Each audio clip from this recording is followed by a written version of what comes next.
সাংবাদিক রোজিনার জামিন বিষয়ে আদেশ আজ। সংকট সমাধানে ৩ মন্ত্রীর সঙ্গে বৈঠকে বসবেন নেতারা। সাংবাদিক সুরক্ষা আইনের দাবি। একের পর এক দুর্নীতির অভিযোগের পরও ব্যবস্থা নেয়নি স্বাস্থ্য মন্ত্রণালয়। আলোর মুখ দেখেনি কোনো তদন্ত প্রতিবেদন। শাস্তি না হওয়ায় উৎসাহ পাচ্ছেন কর্মকর্তারা। পুরো দমে এগিয়ে চলেছে পদ্মা সেতুর ভাঙা থেকে মাওয়া পর্যন্ত রেল সংযোগের কাজ। শেষ ৬৬%।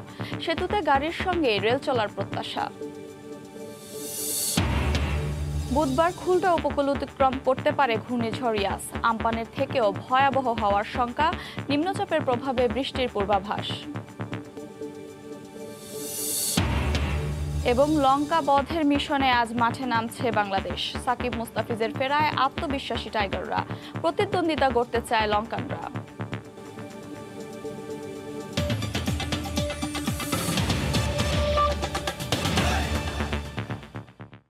ভোরের সময় সঙ্গে আছি আমি আফরোজা মৌটুসী। একের পর এক বের হয়েছে দুর্নীতির খবর। দেশ জুড়ে চাঞ্চল্য তৈরি করলেও এসব ঘটনায় কার্যকর হয়নি কোনো ব্যবস্থা নেয়নি স্বাস্থ্য মন্ত্রণালয়।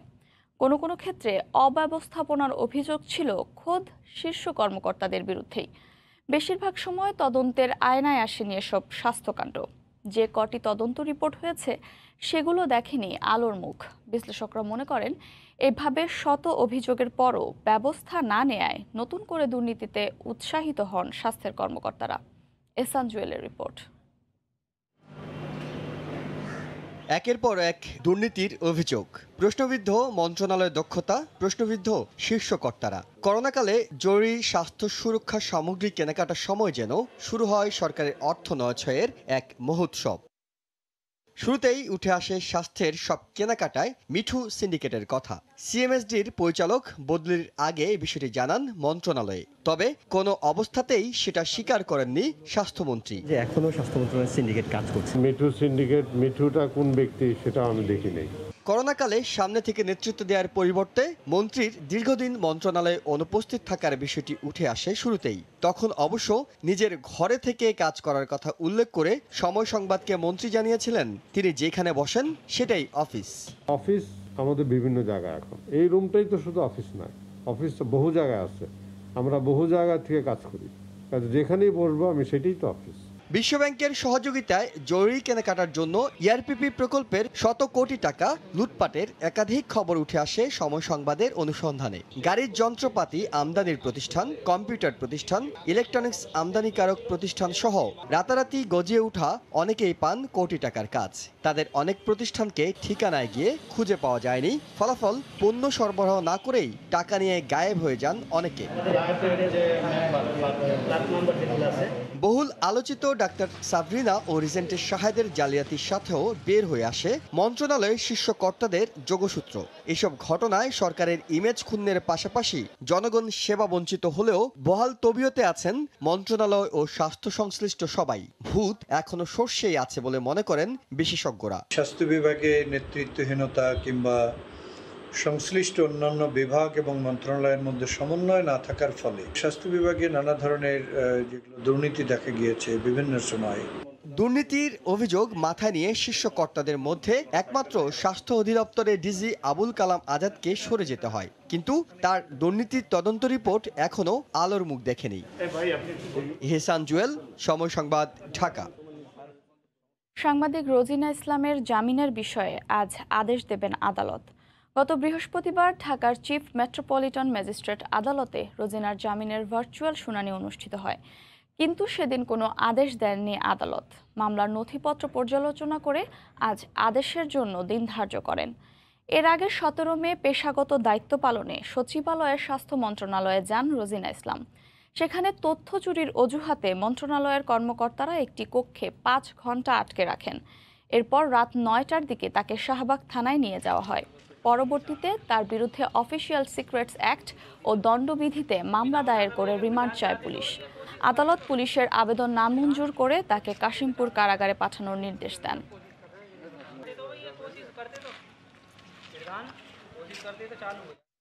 সাংবাদিক রোজিনার মুক্তি ও মামলা প্রত্যাহারের দাবিতে বিক্ষোভ করেছে বিভিন্ন সংগঠন। এ সময় সাংবাদিক সুরক্ষা আইন করার দাবি জানান বক্তারা। সংকট সমাধানে আজ ৩ মন্ত্রীর সঙ্গে বৈঠকে বসবেন সাংবাদিক নেতারা। আমরা তার প্রতিবাদ করি জোরালো ভাষায়। সাংবাদিক রোজিনা ইসলামের হেনস্থা ও মামলার প্রতিবাদে বিক্ষুব্ধ সংবাদকর্মীরা। আমাদের সংহতি রোজিনা ইসলামকে আটকে নির্যাতন আর কারাবন্দির ৪ দিন পেরিয়ে গেলেও সরকারের পক্ষ থেকে কোনো নমনীয়তার আভাস পায়নি সাংবাদিক সংগঠনগুলো। এ অবস্থায় শনিবার সকালে জাতীয় প্রেস ক্লাবে পরবর্তী করণীয় ঠিক করতে বৈঠকে বসেন তারা।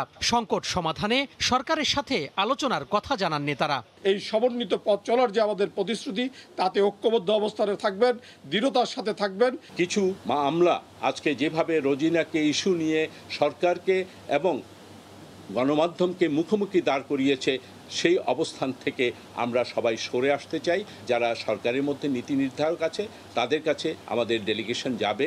এদিকে ঢাকা রিপোর্টার্স ইউনিটির সামনে নারী সাংবাদিকরা অবস্থান কর্মসূচি পালন করে অবিলম্বে রোজিনা ইসলামের নিঃশর্ত মুক্তির দাবি জানান। সেখানে সংহতি জানান অন্যান্য সহকর্মীরাও। তার ওপর যে মিথ্যা মামলা দেওয়া হয়েছে সেটা প্রত্যাহার হোক। সংবিধানে যেই চেতনাটা আছে সেই চেতনাকে সমুন্নত রাখার জন্য যেন আইনগুলো প্রত্যাহার করা হয়। রোজিনার বিরুদ্ধে যেটা হচ্ছে এটা সম্পূর্ণ সৃজিত, বানানো। ভবিষ্যতে যাতে ধরনের কাজ না হয় সেই জন্য সকল কালাম বাতিল চাই। এছাড়াও জাতীয় প্রেস ক্লাবের সামনে বিক্ষোভ কর্মসূচি পালন করেন ঢাকা সাব এডিটর্স কাউন্সিল। কর্মসূচি থেকে সাংবাদিক সুরক্ষা আইন করার দাবি জানান বক্তারা। রোজিনা ইসলামকে এইভাবে কারাগারে নিক্ষেপের মধ্য দিয়ে এদিকে রোজিনা ইসলামের বিরুদ্ধে মামলা প্রত্যাহার সহ মুক্তির দাবিতে একই স্থানে মানববন্ধন করেছে গণফোরামের নেতাকর্মীরা।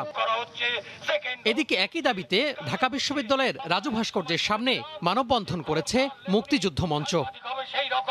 তোহা খান তামিম, সময় সংবাদ, ঢাকা। যুদ্ধকালীন গুপ্তচর বৃত্তি রোধে করা অফিসিয়াল সিক্রেটস আইন সাংবাদিকদের ক্ষেত্রে প্রযোজ্য নয়। তাছাড়া এই আইনটি সংবিধান এবং দুটি আইনের সঙ্গে সাংঘর্ষিক। অবসরপ্রাপ্ত বিচারপতি ও সাংবাদিকরা এই মন্তব্য করেছেন। তারা বলেছেন, সাংবাদিক রোজিনা ইসলামের বিরুদ্ধে করা মামলাটি ভুলে ভরা। ১০০ বছরের পুরনো অফিসিয়াল সিক্রেটস আইনে করা মামলায় দেশের ইতিহাসে এই প্রথম কেউ বিচারের মুখোমুখি। সাংবাদিক রোজিনা ইসলাম গ্রেফতারের পর কি আছে এই আইনে, কেনই বা পুরনো আইনটি এতটা প্রাসঙ্গিক হয়ে উঠল, তা নিয়ে চলছে আলোচনা সমালোচনা।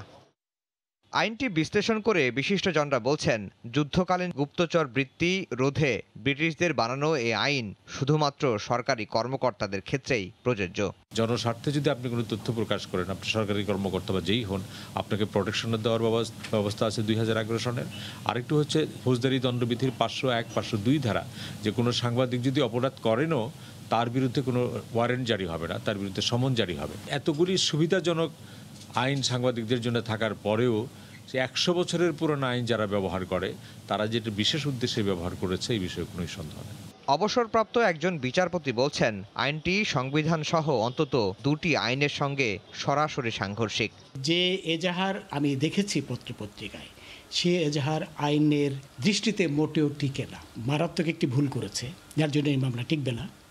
সেটি হলো, এই মামলার এজাহার করতে হবে এমন ব্যক্তির দ্বারা যাকে রাষ্ট্র এজাহার করার ক্ষমতা প্রদান করেছে ইন রাইটিং। তাকে কিন্তু এজাহারে লিখতে হবে যে আমি সরকারের ক্ষমতাপ্রাপ্ত হইয়া এই এজাহার করিলাম। এজাহারের কথাও কিন্তু এই কথাটি নাই। তবে ভারত ও পাকিস্তানে এই আইনে যাদের সাজা হয়েছে তারা সবাই সরকারি কর্মকর্তা। ভারতের মন্ত্রিসভার গোপন নথি ফাঁসের অভিযোগে একজন সাংবাদিকের বিরুদ্ধে মামলা হলেও আদালতে তা টিকেনি। দিল্লি হাইকোর্ট বলেছেন, নথি ফাঁস হলে সেটাকে গোপন আখ্যা দিয়ে সাংবাদিককে দোষী করা যায় না। আফজাল হোসেন, সময় সংবাদ, ঢাকা। সাংবাদিক রোজিনা ইস্যুতে যে পরিস্থিতির সৃষ্টি হয়েছে, আইনি প্রক্রিয়ায় তার সমাধান হবে বলে জানিয়েছেন স্বাস্থ্যমন্ত্রী জাহিদ মালেক। শনিবার সন্ধ্যায় মানিকগঞ্জে দলীয় নেতাকর্মীদের সঙ্গে এক মতবিনিময় সভায় তিনি বলেন, কোনো পেশার মানুষ তাদের কাজ অনুযায়ী পরিচালনা না করলে এর দায়ভার ব্যক্তিকেই বহন করতে হবে। যে সরকারি কর্মকর্তা তার কাজ গুরুত্বপূর্ণ, যে সাংবাদিকতা করে তার কাজ গুরুত্বপূর্ণ, যে রাজনীতি করে তার কাজ গুরুত্বপূর্ণ। নিয়মের মধ্যেই আমাদের প্রত্যেকেই কাজ করে যেতে হবে। আমরা নিয়মের বাইরে যদি কাজ করি, কোনো সমস্যা দেখা দেয়, সেই সমস্যাকে যথাযথভাবে সমাধান করতে হবে, আইনি প্রক্রিয়ার মাধ্যমে সমাধান করতে হবে। সাংবাদিক রোজিনা ইসলামকে নিয়ে স্বাস্থ্য মন্ত্রণালয়ে ঘটে যাওয়া ঘটনাকে একটি মহল রাজনৈতিক রূপ দেওয়ার চেষ্টা করছে বলে মন্তব্য করেছেন তথ্যমন্ত্রী ডক্টর হাসান মাহমুদ। শনিবার সকালে মিন্টো রোডে তার সরকারি বাসভবনে সংবাদ সম্মেলনে মন্ত্রী কথা বলেন। এই ঘটনায় দেশের বিরুদ্ধে যারা মিথ্যা প্রচারণা চালায় তারাও সক্রিয় হয়ে উঠেছে বলে মন্তব্য করেন তিনি। এই ঘটনাটিকে পুঁজি করে দেখা যাচ্ছে একটি চিহ্নিত মহল ফায়দা লুটার চেষ্টা করছে, এটিকে রাজনীতিকরণ করা হয়েছে। দেখা যাচ্ছে যে দেশবিরোধী শক্তি তারা অতি তৎপর হয়ে উঠেছেন এই ঘটনাটিকে নিয়ে। ফিলিস্তিনে শত শত মানুষকে হত্যা করা হলো, সেটি নিয়ে বিবৃতি নাই। সমস্ত বিষয় নিয়ে অ্যামনেস্টি ইন্টারন্যাশনাল পরের দিনে বিবৃতি দিয়ে দিল। দেশবিরোধী যে সমস্ত ব্যক্তিবর্গ সমগ্র পৃথিবী থেকে দেশের বিরুদ্ধে বিভিন্ন সময় কুৎসা রটনা করে তারাও সক্রিয় হয়ে গেছে। যুব সমাজকে চাকরির পেছনে না ছুটে উদ্যোক্তা হওয়ার আহ্বান জানিয়েছেন প্রধানমন্ত্রী শেখ হাসিনা। শনিবার সকালে গণভবন থেকে মৎস্যজীবী লীগের প্রতিষ্ঠা বার্ষিকীতে এক ভিডিও বার্তায় তিনি এই কথা বলেন। এ সময় সরকার প্রধান আরও বলেন, দেশকে স্বয়ংসম্পূর্ণ করতে এবং মানুষের ভাগ্য পরিবর্তনে কাজ করছে আওয়ামী লীগ সরকার। বাংলাদেশ আওয়ামী লীগ যখনই সরকার এসেছে দেশের মানুষের ভাগ্য পরিবর্তনের কাজ করে গেছে। আমাদের লক্ষ্য ছিল বাংলাদেশ খাদ্যের স্বয়ংসম্পূর্ণতা অর্জন করবে। আমরা 96 সালে যখন সরকারে আসি 98 সালেই বাংলাদেশকে খাদ্যের স্বয়ংসম্পূর্ণ করে তুলি। যখন খাদ্য নিরাপত্তা আমরা নিশ্চিত করি, সাথে সাথে খাদ্যের সাথে পুষ্টিটা যাতে যোগ হয় তার ব্যবস্থা আমরা নিই। খাদ্য তালিকায় আমাদের সবথেকে নিরাপদ পুষ্টি মাছই দেয়। আমরা খাদ্য নিরাপত্তার পর এখন পুষ্টি নিরাপত্তার ব্যবস্থা নেওয়াতে এখন কিন্তু আস্তে আস্তে মানুষ পুষ্টিহীনতায় ভুগছে না। আমাদের যুব সমাজ যাতে আরও এগিয়ে আসে, মৎস্য উৎপাদনে মনোযোগী হয়, সেদিকে একটু দৃষ্টি দেওয়া। এখানে ব্যাপক একটা কর্মসংস্থানের সুযোগ রয়ে গেছে, কাজে সেই সুযোগটা কাজে লাগানো, এর জন্য বিশেষ ট্রেনিংয়েরও ব্যবস্থা আছে, তাছাড়া ব্যাংকের ঋণের ব্যবস্থা আছে। সব ধরনের সুযোগ আমরা করে দিয়েছি। করোনার টিকার প্রথম ডোজ থেকে দ্বিতীয় ডোজের অতিরিক্ত বিরতিতে নতুন নতুন ভ্যারিয়েন্ট সৃষ্টির আশঙ্কা করছেন বিশেষজ্ঞরা। এতে দ্বিতীয় ডোজের অপেক্ষায় থাকা প্রায় 14 লাখ মানুষ পড়েছেন অনিশ্চয়তায়। অপেক্ষায় থাকাদের জন্য দ্বিতীয় ডোজ নিশ্চিত করাই এখন বড় চ্যালেঞ্জ। এদিকে যুক্তরাষ্ট্রের পর এবার দ্বিতীয় ডোজের জন্য যুক্তরাজ্যের কাছে 16 লাখ ডোজ অ্যাস্ট্রাজেনেকা টিকা চেয়েছে বাংলাদেশ। রাশেদ লিমনের রিপোর্ট। কদিন আগেও দীর্ঘ লাইন আর টিকার ব্যস্ততা এখন যেন মিলিয়ে গেছে সব। ফুরিয়ে এসেছে মজুদ, অথচ এখনো প্রায় 15 লাখ মানুষ নেয়নি দ্বিতীয় ডোজ। ক্রমেই বাড়ছে শঙ্কা। আমি মনে করেছিলাম যে হয়তো টিকাটা দ্বিতীয় ডোজ নিতে পারি কিনা সন্দেহ ছিল। সপ্তাহখানেকের মধ্যে শেষ হয়ে যেতে পারে, এরকম মজুদ আমাদের কাছে আছে। এরই মধ্যে বিশেষজ্ঞরা বলছেন 2 ডোজ সম্পন্ন হলে যেমন অনেকটাই নিরাপদে থাকা যায়, তেমনি প্রথম ডোজ থেকে দ্বিতীয় ডোজের ব্যবধান 12 কিংবা 16 সপ্তাহের বেশি হলে হতে পারে হিতে বিপরীত। একজন ব্যক্তি একাধিক ভ্যারিয়েন্ট দ্বারা সংক্রমিত হয়েছে, তার মধ্যে একটা ভ্যারিয়েন্ট হচ্ছে ভ্যাকসিন রোধী। সেই ক্ষেত্রে সেই ভ্যাকসিন রোধী ভ্যারিয়েন্টটাই বংশ বিস্তারের সুযোগ পায়। 2 ডোজের মধ্যে গ্যাপটা স্বল্পতম গ্যাপ, মানে অনুমোদিত গ্যাপের মধ্যে স্বল্পতম গ্যাপটাকে বেছে নেওয়ার জন্য পরামর্শ দিয়েছে। অন্যদিকে এখনো ভ্যাকসিন রপ্তানির অনুমতি পায়নি সেরাম। প্রতিষ্ঠানটি বলছে বছরের শেষে হয়তো ছাড়পত্র মিলবে। তাই দ্বিতীয় ডোজের অপেক্ষায় থাকা প্রায় 15 লাখ মানুষের পরবর্তী ডোজ নিশ্চিত করাই এখন বড় চ্যালেঞ্জ। যারা নিবন্ধন করেছে তাদের মধ্যে তো একটা প্রত্যাশা জন্মাইছে যে তারা টিকাটা পাবে। চিন্তা ভাবনা করেছি যে একাধিক টিকা আমরা অপশন দিতে পারি, তারপরে সরকার সেটা বেজার বিবেচনা করে নেবে যে কোন টিকাটা নেওয়া হবে। তবে 16 কোটি মানুষের এই দেশে 1 কোটি ভ্যাকসিন দিয়ে করোনা মোকাবিলা হবে সাগরে পানি সেচের মতন। দরকার দক্ষতার সাথে বিকল্প উৎস হতে টিকা সংগ্রহ। অবশ্যই বিজ্ঞানসম্মতভাবে পৌঁছাতে হবে। এখানে আমাদের কোভিড হওয়ার ঝুঁকি ভার্সাস যে তথ্য ভ্যাকসিন সম্পর্কে জানা যায় তার নিরাপত্তা এবং কার্যকারিতা, এই দুটোকে তুলনা করা। এদিকে যুক্তরাজ্যের গণমাধ্যম ITV-কে দেয়া এক সাক্ষাৎকারে পররাষ্ট্রমন্ত্রী জানিয়েছেন দ্বিতীয় ডোজের জন্য যুক্তরাজ্যের কাছে আরও 16 লাখ অ্যাস্ট্রাজেনেকা টিকা চেয়েছে Bangladesh. It's a crisis situation because those who take the first dose, they need to take the second dose, otherwise that would not be very effective. And therefore, we desperately, I'm not asking too much, I'm asking only 1.6 million, AstraZeneca vaccine that they have. এরই মধ্যে চীন ও রাশিয়ার সঙ্গে যোগাযোগ করা হলেও কত dose কবে মিলবে সে বিষয়টি এখনো নিশ্চিত হওয়া যায়নি। রাশেদ লিমন, সময় সংবাদ, ঢাকা। এদিকে শুধু ভাষা জটিলতায় পিছিয়ে গেছে চীন থেকে টিকা আমদানি। চীনের সঙ্গে চুক্তিতে ইংরেজির বদলে চীনা ভাষার স্থানে সই করে স্বাস্থ্য মন্ত্রণালয়, আর তাতেই পিছিয়েছে পুরো কার্যক্রম। একে মন্ত্রণালয়ের অদক্ষতা বলছেন বিশেষজ্ঞরা। এছাড়া একের পর এক দুর্নীতির অভিযোগ ওঠায় স্বাস্থ্য মন্ত্রণালয়, অধিদপ্তর ও চিকিৎসা সেবা প্রতিষ্ঠানগুলোকে ঢেলে সাজাতে একটি স্বাধীন কমিশন গঠনের পরামর্শ সাবেক মন্ত্রীর। শাতিলা শারমিনের রিপোর্ট। চীনের রাষ্ট্রদূত লি জিমিং প্রথম দাবি করেন, করোনা টিকা দৌড়ে সিদ্ধান্তহীনতার কারণে পিছিয়ে পড়ছে বাংলাদেশ। গত বৃহস্পতিবার গণমাধ্যম কর্মীদের প্রশ্নের জবাবে পররাষ্ট্রমন্ত্রী ডক্টর একে আব্দুল মোমেনের কণ্ঠে উঠে আসে স্বাস্থ্য মন্ত্রণালয়ের সিদ্ধান্তহীনতা ও কারিগরি অদক্ষতার বর্ণনা। চীনের সঙ্গে চুক্তিতে ইংরেজির বদলে চীনা ভাষার স্থানে সই করা, পরে সেই অর্থ উদ্ধারের জন্য চীনা ভাষা জানা অধ্যাপক নিয়োগের কারণে দেরি হওয়ায় হতাশা জানিয়েছেন চীনের রাষ্ট্রদূত। রাশিয়ার সঙ্গেও চুক্তির ক্ষেত্রে একবার এক এক রকম চাহিদাপত্র দেওয়ায় তৈরি হচ্ছে জটিলতা। বিশ্বজুড়ে ব্যাপক চাহিদা থাকায় এ ধরনের দীর্ঘসূত্রিতা বাংলাদেশকে পিছিয়ে দিতে পারে। কাজ হয়েছে, এটা আমরা করি না, আমরা শুধু কানেকশনটা করে দিই। এইগুলো হেলথ মিনিস্ট্রি কবে কত আনবেন টানবেন তারা ঠিক করেন, সেইখানে একটু ডিলে হচ্ছে। রাশিয়ার সাথেও আমাদের এই এখনো ডকুমেন্ট সবগুলো কিছু হয়েছে কিছু হয় নাই, তো রাশিয়ানরা এইগুলো পছন্দ হবে না। আপনি বললেন যে আমি অত আনবো, পরে বললেন না আরো কমায় আনবো। তো এগুলো নিয়ে আমরা এখন ব্যস্ততায় আছি। এ ধরনের কারিগরি অদক্ষতার জন্য স্বাস্থ্য মন্ত্রণালয়ের কর্মকর্তাদের বিশেষায়িত জ্ঞানের অভাবকে দুষছেন বিশেষজ্ঞরা। নিয়োগ প্রক্রিয়াকেও ঢেলে সাজানোর পরামর্শ তাদের।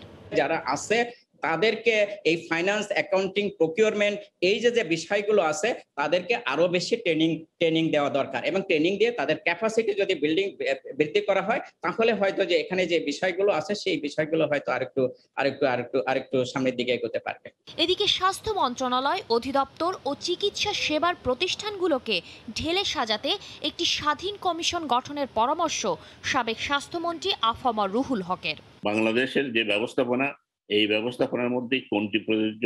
ইউনিভার্সাল হেলথ চালু করতে গেলে সারা গ্রামীণ স্বাস্থ্য ব্যবস্থা, গরিবের স্বাস্থ্যকে নিশ্চিত করার জন্য, এবং যারা অর্থ সম্পদশালী তারা কিছু এই স্বাস্থ্য সিস্টেমে কি করে কন্ট্রিবিউট করতে পারে, এগুলোকে মাথায় রেখে রিঅর্গানাইজ করতে বল। দুর্নীতি নিয়ন্ত্রণ করে সরকারের এই মন্ত্রণালয়কে আরো কার্যকর করতে আধুনিকীকরণের বিকল্প নেই বলেও মত তাদের।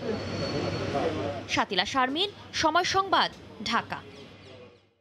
হোটেল বুকিংয়ের জটিলতায় প্রতিদিনই অনেক সৌদি আরবগামী কর্মীরা যাত্রা বাতিল করছে। অনেকে ধার করে দ্বিতীয় দফার টিকিট কাটলেও যাত্রা নিয়ে অনিশ্চয়তা কাটছে না। প্রবাসীদের অভিযোগ, এই বিষয়ে সৌদি এয়ারলাইন্স থেকে সুস্পষ্ট কোনো তথ্য না দেয়ায় চরম ভোগান্তি পোহাতে হচ্ছে তাদের। যথাসময়ে হোটেল বুকিং হয়নি, তাই ফ্লাইট মিস হয়েছে অনেকেরই। কখনো বিমানবন্দর, কখনো কারওয়ান বাজারের সৌদি এয়ারলাইন্সের কার্যালয়ে ছুটে বেড়াচ্ছেন প্রবাসীরা। কার আগে কে হোটেল বুকিং কিংবা টিকিট রিশিডিউল করবেন তা নিয়ে চলছে হুড়োহুড়ি। জড়াচ্ছেন বাগবিতণ্ডায়, চুরি যাচ্ছে টাকা। টানা করে এখানে অনেক টাকা পয়সা খরচ করে আসছে, এখন যদি ক্যান্সেল হয়ে যায় তো আর করার কিছু থাকবে না। আমার টাকাগুলো নিয়ে গেছে, পকেটে 80,000 ছিল। পরে এখানে কর্তৃপক্ষ, পুলিশ প্রশাসন জানাইছি, আমরা কি বলবো। এদিকে পূর্ব নির্ধারিত ফ্লাইট মিস করা যাত্রীদের দুর্ভোগ যেন সীমাহীন। অনেকে ট্রাভেল এজেন্সির মাধ্যমে এবং কারো পক্ষে তার কফিল হোটেল বুকিং দিলেও সেটি সৌদি সরকারের নির্ধারিত তালিকায় না থাকায় যাত্রা বাতিল হচ্ছে। তথ্য ঘাটতিতে বিড়ম্বনার মাত্রা বেড়েই চলেছে। আমাদের অনেক যে ভোগান্তি হয়েছে এটা মানে বলার কোনো ভাষা নেই, যে কতটুকু হয়রানি হয়েছে, কতটুকু কষ্ট করছি। সকালে এসে সিরিয়ালে দাঁড়ায় রাত 10-11টার মধ্যে থাকি, মানুষ খাওয়া নাই, লওয়া নাই, কোনো কিচ্ছু নাই। পয়সা রয়েছে সকাল 6টায়, এখন হোটেল বুকিং নেওয়ার কোনো খবর নাই। এখন কখন হোটেল বুকিং নিব, কখন আমরা যাব না, এসে কাজে এটা হবে না, এটা অ্যাকসেপ্ট করবে না। কি করতে হবে, কাজে ইয়াতে করতে হবে, আর হলিডে, সৌদিয়া হলিডেতে করতে হবে।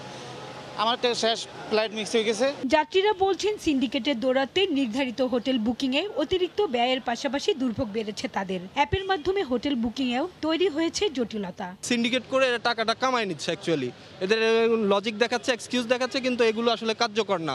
তারপরে আপনি 1300-1400 সারার যখন হোটেল বুকিং দিতে যাবেন, এদের সার্ভার ডাউন হয়ে যায়, বলতেছে সোল্ড আউট। তার মানে অ্যাপসটা হচ্ছে টোটালি একটা সাজানো নাটক। তাদের লাইন দিচ্ছে, কারণ আমরা বলতেছি কি লাইন টানা না, কারণটা কি? যারা টাকা দিচ্ছে তাদেরটা হচ্ছে, যারা টাকা দিচ্ছে না তাদেরটা হচ্ছে না। সৌদি আরবে প্রায় 25 থেকে 30 লাখ প্রবাসী কর্মরত রয়েছে, যাদের অধিকাংশই শ্রমজীবী। হোটেল বুকিংয়ের জন্য অতিরিক্ত 55 থেকে 70 হাজার টাকার সংস্থান করাও দুরূহ হয়ে পড়েছে তাদের জন্য। হাজারে শিউলি, সময় সংবাদ, ঢাকা। পদ্মা সেতুর 2 প্রান্তে ভাঙা থেকে মাওয়া পর্যন্ত 48.75 কিলোমিটার রেল অবকাঠামো নির্মাণ কাজ পুরোদমে এগিয়ে চলেছে। এই অংশের অগ্রগতি 66%। প্রকল্প পরিচালক বলছেন, পদ্মা সেতুর সাথে এই অংশে রেল সচল করতে কাজ চলেছে বিশেষ গতিতে। বিস্তারিত নাসির উদ্দিন উজ্জ্বলের রিপোর্টে, ক্যামেরায় ছিলেন আবু সাইদ। আস্তে আস্তে দক্ষিণাঞ্চলের মানুষের দীর্ঘদিনের স্বপ্ন দরজায় কড়া নাড়ছে। অপেক্ষায় দিন গুনছেন ভাগ্য পরিবর্তনের। ট্রেনে করে স্লিপার উঠানো হচ্ছে পদ্মা সেতুর রেল সংযোগ সেতুতে, বসানো হচ্ছে রেল স্লিপার। 6.15 কিলোমিটার দীর্ঘ পদ্মা সেতুর সাথে 5.25 কিলোমিটার রেল সংযোগ সেতুর কাজ শেষ পর্যায়ে। 2 প্রান্তে রেল সংযোগ সেতুর পরিবর্তন হওয়া অংশটুকু নতুন নকশা অনুযায়ী বাস্তবায়নের প্রক্রিয়া চলছে। তৈরি হওয়া রেল লাইনের অবকাঠামোতে ফিনিশিংয়ের কাজ চলছে। করোনার লকডাউনেও পদ্মা সেতুর রেল লিঙ্ক প্রকল্পের কাজে ব্যস্ত সময় পার করছেন কর্মীরা। করোনার ভিতরেও যে আমরা এই পরিস্থিতিতে কাজ করছি, হরদম কাজ চলতেছে, তাতে কোনো সমস্যা হয় নাই।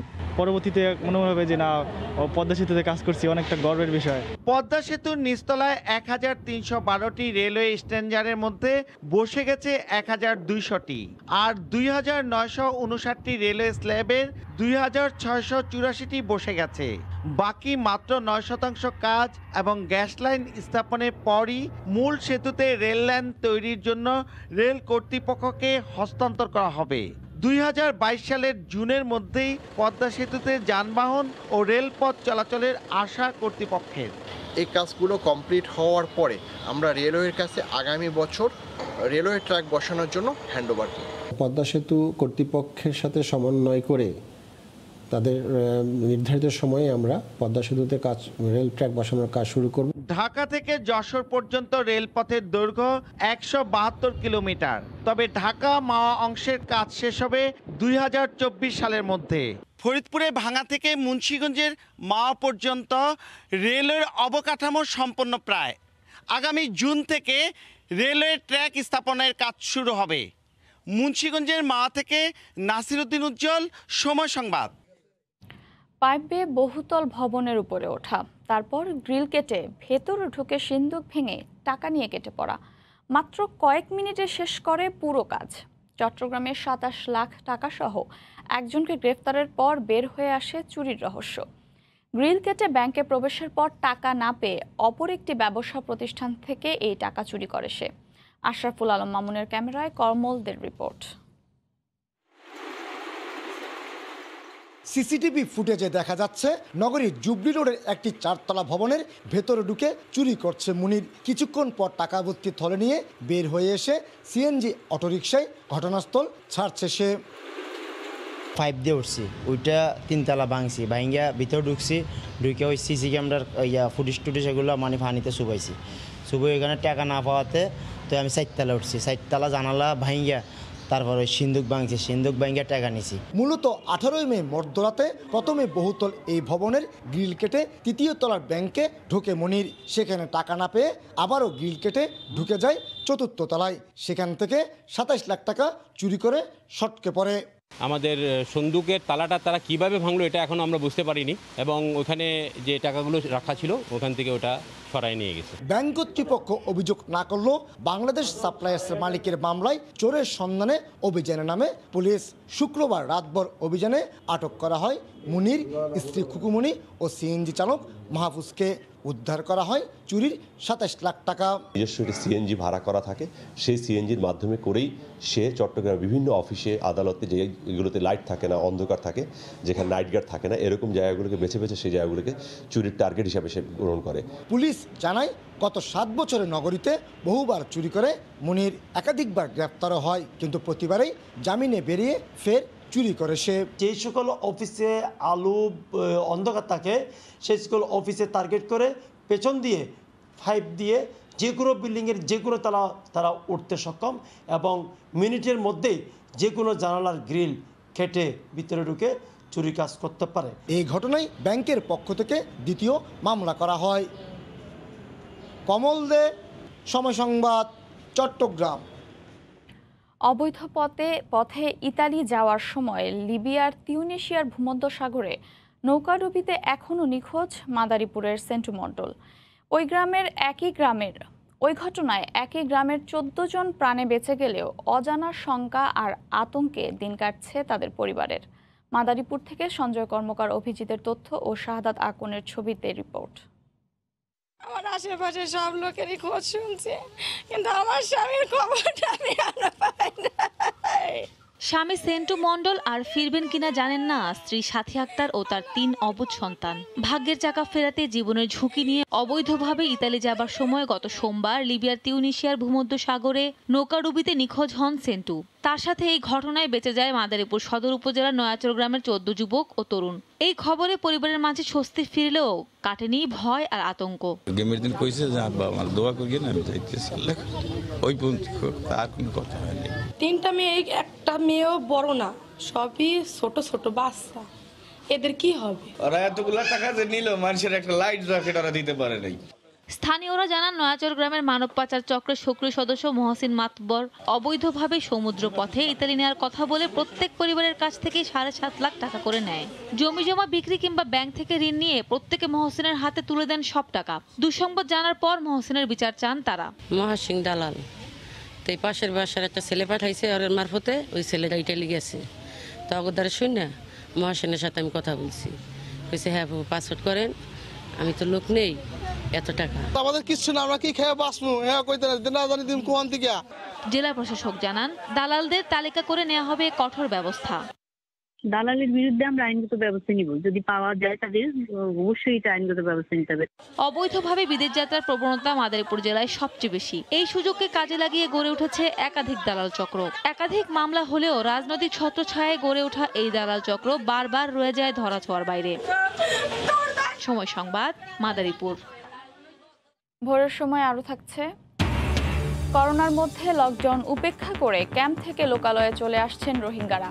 সংক্রমণ বাড়ার শঙ্কা, প্রশাসনের তদারকির অভাবকে দুষছেন স্থানীয় বাঙালিরা।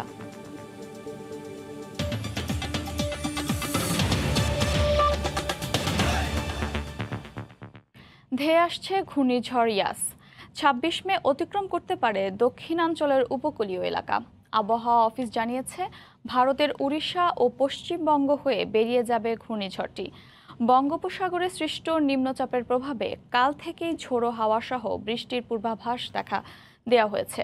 এদিকে দুর্যোগ ব্যবস্থাপনা মন্ত্রণালয় বলছে রোববার বিভিন্ন জেলায় পৌঁছে যাবে শুকনো খাবার। দেশ যখন তীব্র দাবদাহে পড়ছে তখন ধেয়ে আসছে ঘূর্ণিঝড় ইয়াস। ভারতের পশ্চিমবঙ্গে আঘাত আনার পর বাংলাদেশের দক্ষিণাঞ্চলের উপর দিয়ে বুধবার অতিক্রমের পূর্বাভাস দিয়েছে আবহাওয়া অধিদপ্তর। এরই মধ্যে উত্তর আন্দামান সাগর এবং আশপাশের এলাকায় একটি লঘুচাপ সৃষ্টি হয়েছে, যা আগামী 24 এবং 25 মে গভীর নিম্নচাপে পরিণত হয়ে সারা দেশে বৃষ্টি হতে পারে। আগামীকালকে সেটা নিম্নচাপ থেকে গভীর নিম্নচাপ হয়ে যেতে পারে। 24 তারিখে কাছাকাছি সময় সেটা হয়তো বা ঘূর্ণিঝড়ে রূপান্তরিত হতে পারে। তো 24-25 হতে পারে সাগরেই থাকবে। আর 26 তারিখে যে কোনো একটা সময় হয়তো বা ধরেন উড়িষ্যা উপকূল মেইন এবং এর তৎসংলগ্ন যে এলাকাগুলো আছে যেমন পশ্চিমবঙ্গ উপকূল এবং বাংলাদেশ উপকূল, এর মাঝখান দিয়েও অতিক্রম করার সম্ভাবনা খুব বেশি।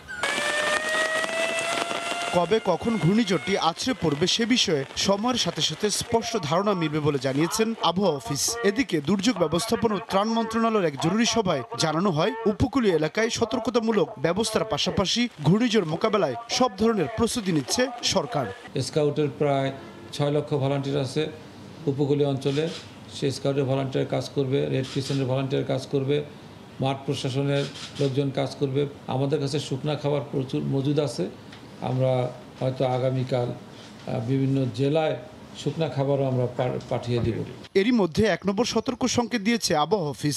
আশঙ্কা আছে ঘূর্ণিঝড় ইয়াস ভূমিতে আছড়ে পড়ার সময় এর গতিবেগ হবে 120 থেকে 190 কিলোমিটার।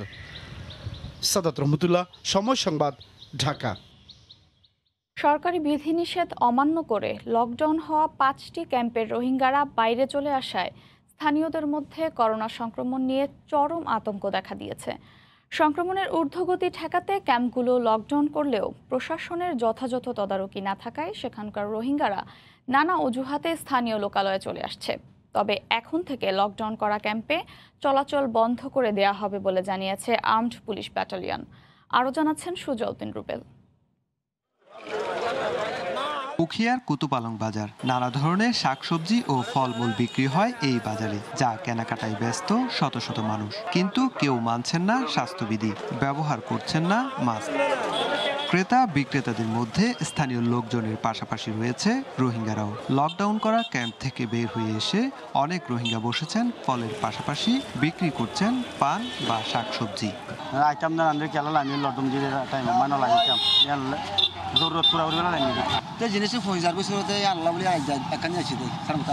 করোনা সংক্রমণ ঊর্ধ্বগতি ঠেকাতে লকডাউন করা হয়েছে উখিয়ার 4টি ও টেকনাফের 1টি ক্যাম্প। এসব ক্যাম্পে কড়া পাহারা থাকলেও নানা উপায়ে ক্যাম্প ছেড়ে বের হয়ে আসছেন রোহিঙ্গারা। কেউ লুকিয়ে গেট পার হচ্ছেন, আবার কেউ কেউ সহজে চেকপোস্ট অতিক্রম করে বের হয়ে আসছেন। এতে স্থানীয়দের মধ্যে করোনা নিয়ে বিরাজ করছে চরম আতঙ্ক। কেউ মাস্ক ব্যবহার করে না, কেউ দূরত্ব বজায় রাখে না।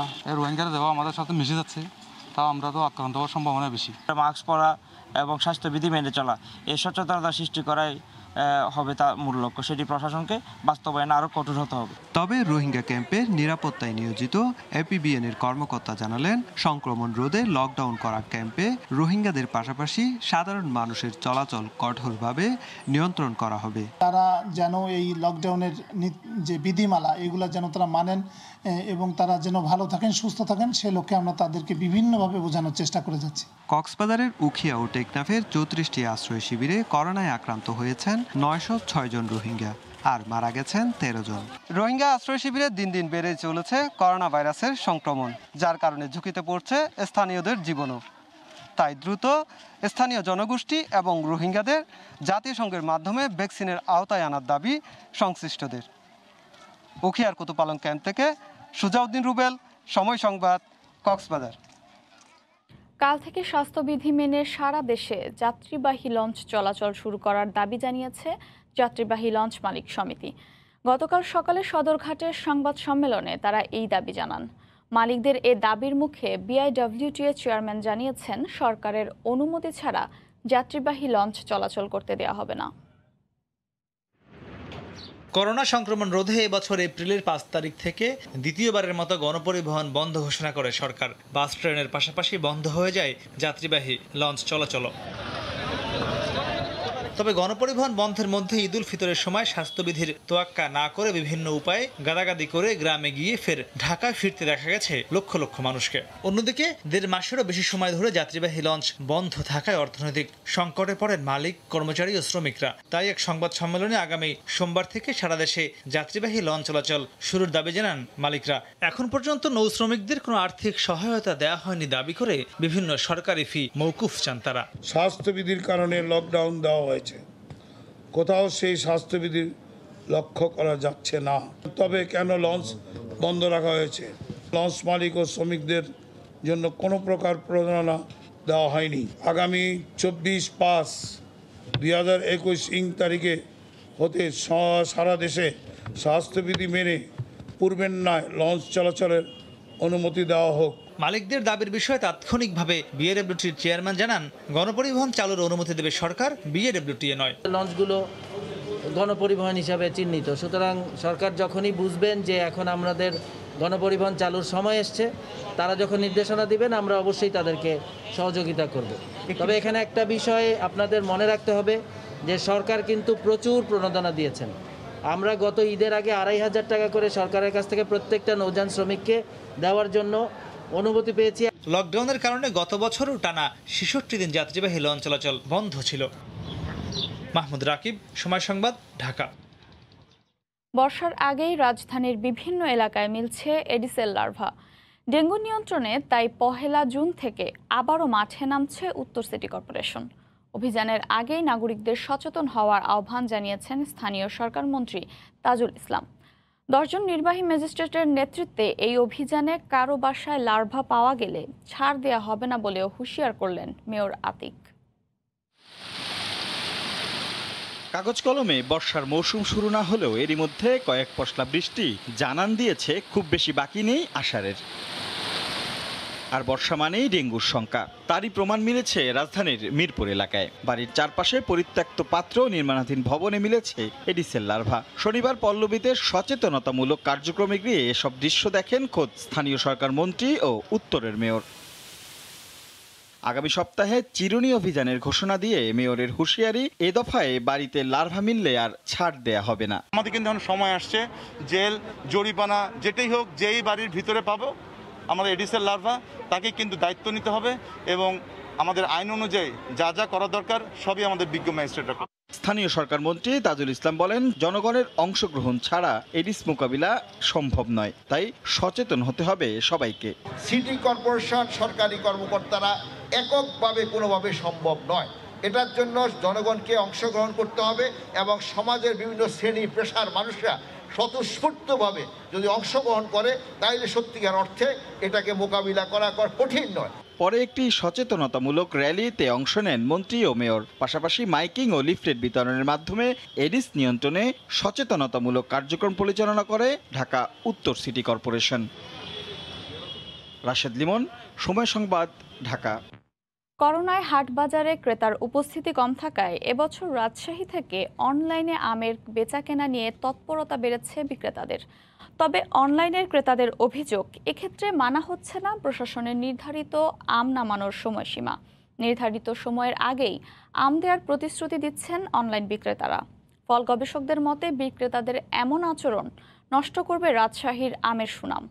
নিয়মের ব্যত্যয় হলে ছাড় দেওয়া হবে না হুঁশিয়ারি জেলা প্রশাসনের। আব্দুল সালামের ক্যামেরায় রাকিবুল হাসানের রিপোর্ট। রাজশাহীর বাগানগুলোতে থোকায় থোকায় ঝুলছে আম। জেলার 18,000 হেক্টরের আম বাগান থেকে নেমেছে অনেকটা জাতবিহীন গুটি আম। আস্তে আস্তে পরিপক্ক হয়ে উঠছে গোপালভোগ, মোহনভোগ, হিমসাগর, ক্ষীরসাপাতের মতো জনপ্রিয় সুস্বাদু জাতের আম। এছাড়া 6 জুন ল্যাংড়া, 15 জুন আমরুপালি ও ফজলি আম নামবে। তবে অনলাইনে বিক্রেতারা চটকদার বিজ্ঞাপনে নির্ধারিত সময়ের মাসখানেক আগেই জনপ্রিয় জাতের আম দেবার প্রতিশ্রুতি দিচ্ছে ক্রেতাদের। তাতে করোনায় হাটবাজারে আসতে না পারা দেশের বিভিন্ন প্রান্তের ক্রেতারা পড়ছেন বিপাকে। বিভ্রান্তিতে আমের প্রকৃত বিক্রেতারাও। ফেসবুকে রাজশাহীর আম পেজ দিয়ে অনেকে আম বিক্রি করছে, আর সেখানে দেখা যাচ্ছে বিভিন্ন ধরনের অফার চলে। ফেসবুকে দেখলাম অনেক পেজই রাজশাহীর হিমসাগর, গোপালভোগের অর্ডার করেছে। আমরাও তাই রাজশাহীতে আমের অর্ডার করেছি। বিভিন্ন পেজে দেখলাম ন্যাংরা, হিমসাগর সহ আরো অনেক আমের অর্ডার নিচ্ছে।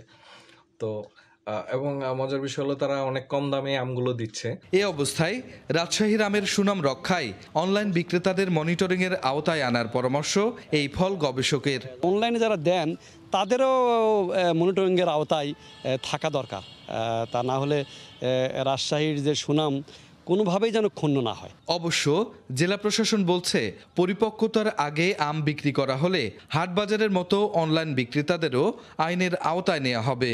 যদি আমাদের কাছে সুনির্দিষ্ট কোনো অভিযোগ আসে যে অনলাইনের মাধ্যমে তারা ম্যাচিউর হওয়ার অ্যাবনর্মাল আগে একটা যৌক্তিক সময়ের অনেক আগেই তারা বিভিন্ন জায়গায় আম বিক্রি করছে, তাহলে এটা আমাদের নলেজে আসার সাথে সাথে আমরা এ বিষয়ে আইনগত ব্যবস্থা নেব। চলতি মৌসুমে রাজশাহীর বাগান থেকে সোয়া 2 লাখ মেট্রিক টন আমের উৎপাদন আশা করছে কৃষি বিভাগ। রাজশাহীর বাগানগুলো থেকে নির্ধারিত সময়ের আগে আম নামানো হবে না বলে সিদ্ধান্ত নিয়েছে প্রশাসন। তবে এই কার্যক্রমকে বাস্তবায়ন করতে গেলে বিক্রেতার পাশাপাশি ভোক্তাকেও অধিক সচেতন হতে হবে বলে মনে করছেন সংশ্লিষ্টরা। রাকিবুল হাসান, সময় সংবাদ, রাজশাহী। ভোর থেকে বেচাকেনার সরগরম মানিকগঞ্জের কালীগঙ্গা নদীপাড়ের তরাঘাটের দেশীয় মাছের আড়ত। নদীতে পানি শুকিয়ে আসায় জেলেদের জালে কম ধরা পড়ছে দেশীয় মাছ। লকডাউনে দূর দূরান্তের পাইকার না আসায় মাছের দামও কম বলে দাবি জেলেদের। মানিকগঞ্জ থেকে ইউসুফ আলীর তথ্য ও ছবি নিয়ে রিপোর্ট। সকাল থেকেই জেলে ও পাইকারদের পদচারণায় সরগরম মানিকগঞ্জের সদরের তরাঘাটের দেশীয় মাছের আড়ত।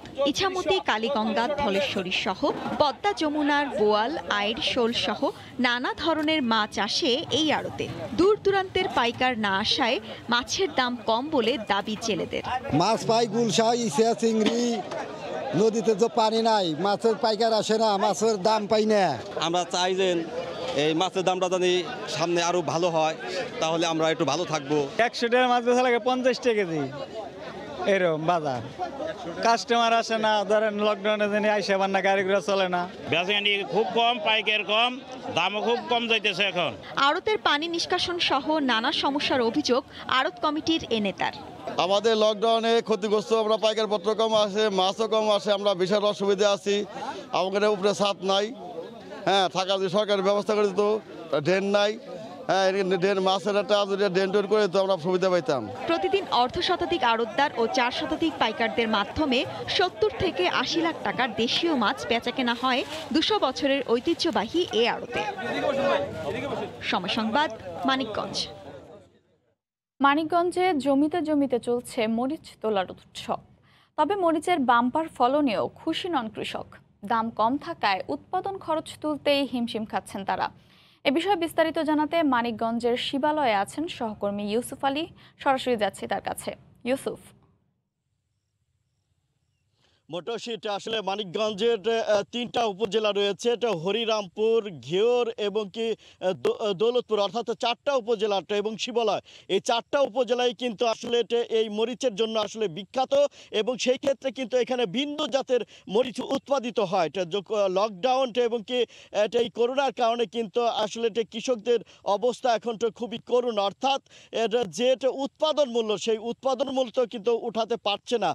কারণ হচ্ছে এইটা মরিচি কিন্তু এই মানিকগঞ্জের শিবালয় মরিচি কিন্তু আসলে মধ্যপ্রাচ্যের বিভিন্ন দেশে রপ্তানি হতো, বিশেষ করে মালয়েশিয়া এবং কুয়েত, বাহরাইন সহ মধ্যপ্রাচ্যের বিভিন্ন দেশে কিন্তু এই মরিচটাই রপ্তানি হয়েছে দীর্ঘদিন। সেই ক্ষেত্রে কিন্তু এই মুহূর্তে এই বিন্দু মরিচটা রপ্তানি বন্ধ থাকা, এটা আসলে এই সংকটটা দেখা দিয়েছে এবং কি বাম্পার ফলনেও তারা আসলে টাকা উৎপাদনের যে খরচ তাই তুলতে পারছে না। আসলে যখন এই সময়টা, এটা ভরা মৌসুম, আসলে এই মে মার্চ থেকে শুরু করে জুন জুলাই পর্যন্ত এইটা মরিচের, মানিকগঞ্জের মরিচের আসলে একটা ভরা মৌসুম। সেই ক্ষেত্রে এই সময়টা 30 থেকে 35 টাকা প্রতি কেজি পাইকারি বিক্রি হয়। সেক্ষেত্রে কিন্তু এই মুহূর্তে কিন্তু যে দরটা রয়েছে তা অর্ধেকে নেমে এসেছে, অর্থাৎ একদম 12 টাকা থেকে 15 টাকার মধ্যে এই দরটা যাচ্ছে কয়েকদিন ধরে। তো সেই ক্ষেত্রে কিন্তু একটু উৎপাদনী খরচ তাদেরটা পড়ছে আসলে এই 12 থেকে 15 টাকা, যার জন্য কিন্তু এটা একদম লসের সম্মুখীন হচ্ছে। তবে সেই ক্ষেত্রে আমি কৃষকদের সাথে কথা বলেছি, কৃষকরা বলছে বলে দেশের চাহিদা মিটিয়ে যদি বিদেশে রপ্তানি করা হয়, এটা তো কাঁচামরিচ একদম সি জাতীয় একটি সবজি, যেটা আসলে মশলা জাতীয় এই মরিচ। তো সেই ক্ষেত্রে যদি বিদেশে রপ্তানি করা হয় তাহলে দেশের যেটা একটা অর্জন সেটাও হবে এবং কৃষকরাও কিন্তু লাভবান হবে। অন্যদিকে এই যে মানিকগঞ্জের যে কৃষকগুলো রয়েছে, এইখানে কিন্তু আসলে জমিতে জমিতে এখন একটু উৎসব চলছে, কিন্তু তাদের মনের ভিতরে কিন্তু একটা সুখ নেই। কারণ একটাই, কারণ হচ্ছে আসলে যে মরিচটা আসলে তারা এক সময় তো ছিল তাদের ঐতিহ্য, যেটা এই জমিতে জমিতে এসে কিন্তু মরিচ ক্রয় করে তারা সবচেয়ে ভালো যে মরিচটা, সেইটা মরিচটা কিন্তু বিদেশে রপ্তানি করতো। কিন্তু এখন কিন্তু সেইটা মরিচটা রপ্তানি বন্ধ থাকায় তারা কিন্তু বিপাকে পড়েছে। অন্যদিকে কিন্তু পাইকারও কিন্তু কম আসছে, অর্থাৎ যে আড়তটি রয়েছে মানিকগঞ্জের যে সবচাইতে বড় আড়ত, ঢাকার মহাসড়কের বরঙ্গাইলের, সেই আড়তেও কিন্তু পাইকার কম আসাও কিন্তু এই দামটা পড়ে যাচ্ছে বলে তাদের ধারণা। তবে কৃষকদের একটাই দাবি যে যেহেতু এটা পচনশীল দ্রব্য, সঠিক সময়ে যদি রপ্তানি করা হয় তাহলে কিন্তু তারা দরটা তুলে এবং তারা সঠিক সময়ে বিক্রি করতে পারবে এবং পয়সাটা তারা ঘরে তুলতে পারবে। তো করোনাকালীন সময়ে উৎপাদন খরচও কিন্তু তারা বলছে বৃদ্ধি পেয়েছে। এই মানিকগঞ্জের যে কৃষকগুলো রয়েছে তার মধ্যে একদম বলতে পারি যে এটা এইটা মানিকগঞ্জের 7টা উপজেলায় কম বেশি এইটা মরিচের চাষ হচ্ছে। মানিকগঞ্জে 4000 হেক্টর জমিতে এই মরিচের চাষ হয়েছে এবং উৎপাদন লক্ষ্যমাত্রা ধরেছে কৃষি সম্প্রসারণ অধিদপ্তর 6600 মেট্রিক টন। এই ছিল আমার কাছে মোটামুটি এটা একদম শিবালা উপজেলার টাঙ্গটিয়া গ্রাম থেকে সর্বশেষ খবর মরিচের। মানিকগঞ্জের শিবালয় থেকে এতক্ষণ সরাসরি যুক্ত ছিলেন সহকর্মী ইউসুফ আলী। এক সপ্তাহের ব্যবধানে নাটোরে প্রতি মন ধানের দর 20 থেকে 40 টাকা বেড়েছে। তবে এবার শুরু থেকেই বোরো মৌসুমের ধানের দাম বেশি পেয়ে খুশি কৃষকরা। কৃষি বিভাগ বলছে সরকার ভালো দাম নির্ধারণ করে দেয়ায় কৃষকরা লাভবান হচ্ছেন। বিস্তারিত নাটোর প্রতিনিধি আল মামুনের পাঠানো তথ্য ও ছবি নিয়ে রিপোর্ট। চলতি সপ্তাহের শুরুতেই নাটোরের হাটগুলোতে প্রতিমন ধানের দর 20 থেকে 40 টাকা বেড়েছে। শনিবার জেলার নলডাঙ্গা হাটে মোটা ধান 930 টাকা থেকে 950 টাকা এবং চিকন ধান 1120 টাকা থেকে 1150 টাকায় বিক্রি হয়। বড় মৌসুমের শুরুতেই গত বছরের চেয়ে এবার প্রতি মনে 300 থেকে 350 টাকা বেশি দাম পাওয়ায় খুশি কৃষকরা। আগে যে দাম বেশি আমরা ক্ষতি আর এবার আমরা ধান বেশি লাভজনক। আমারে উৎপাদন যেমন ভালো হয়েছে ওনার কাছে দামটাও ভালো পাচ্ছি আমরা। গত সপ্তাহের চেয়ে এই সপ্তাহে ধানের দাম বৃদ্ধির জন্য মজুরদারদের দায়ী করলেন ব্যবসায়ীরা। 20-25 বছর ধানের কারবার করছি, এরকম ফলন জীবনে পাইনি, এরকম দামও পাইনি। উৎপাদনের তুলনায় দামও আছে। আগামী যে এই দামটা যদি আমরা পাই আমরা কৃষক একটু লাভজনক হব। আর কৃষি বিভাগ বলছে সরকার অতিরিক্ত দাম নির্ধারণ করায় এই বছরের শুরুতেই ধানের দাম বেশি।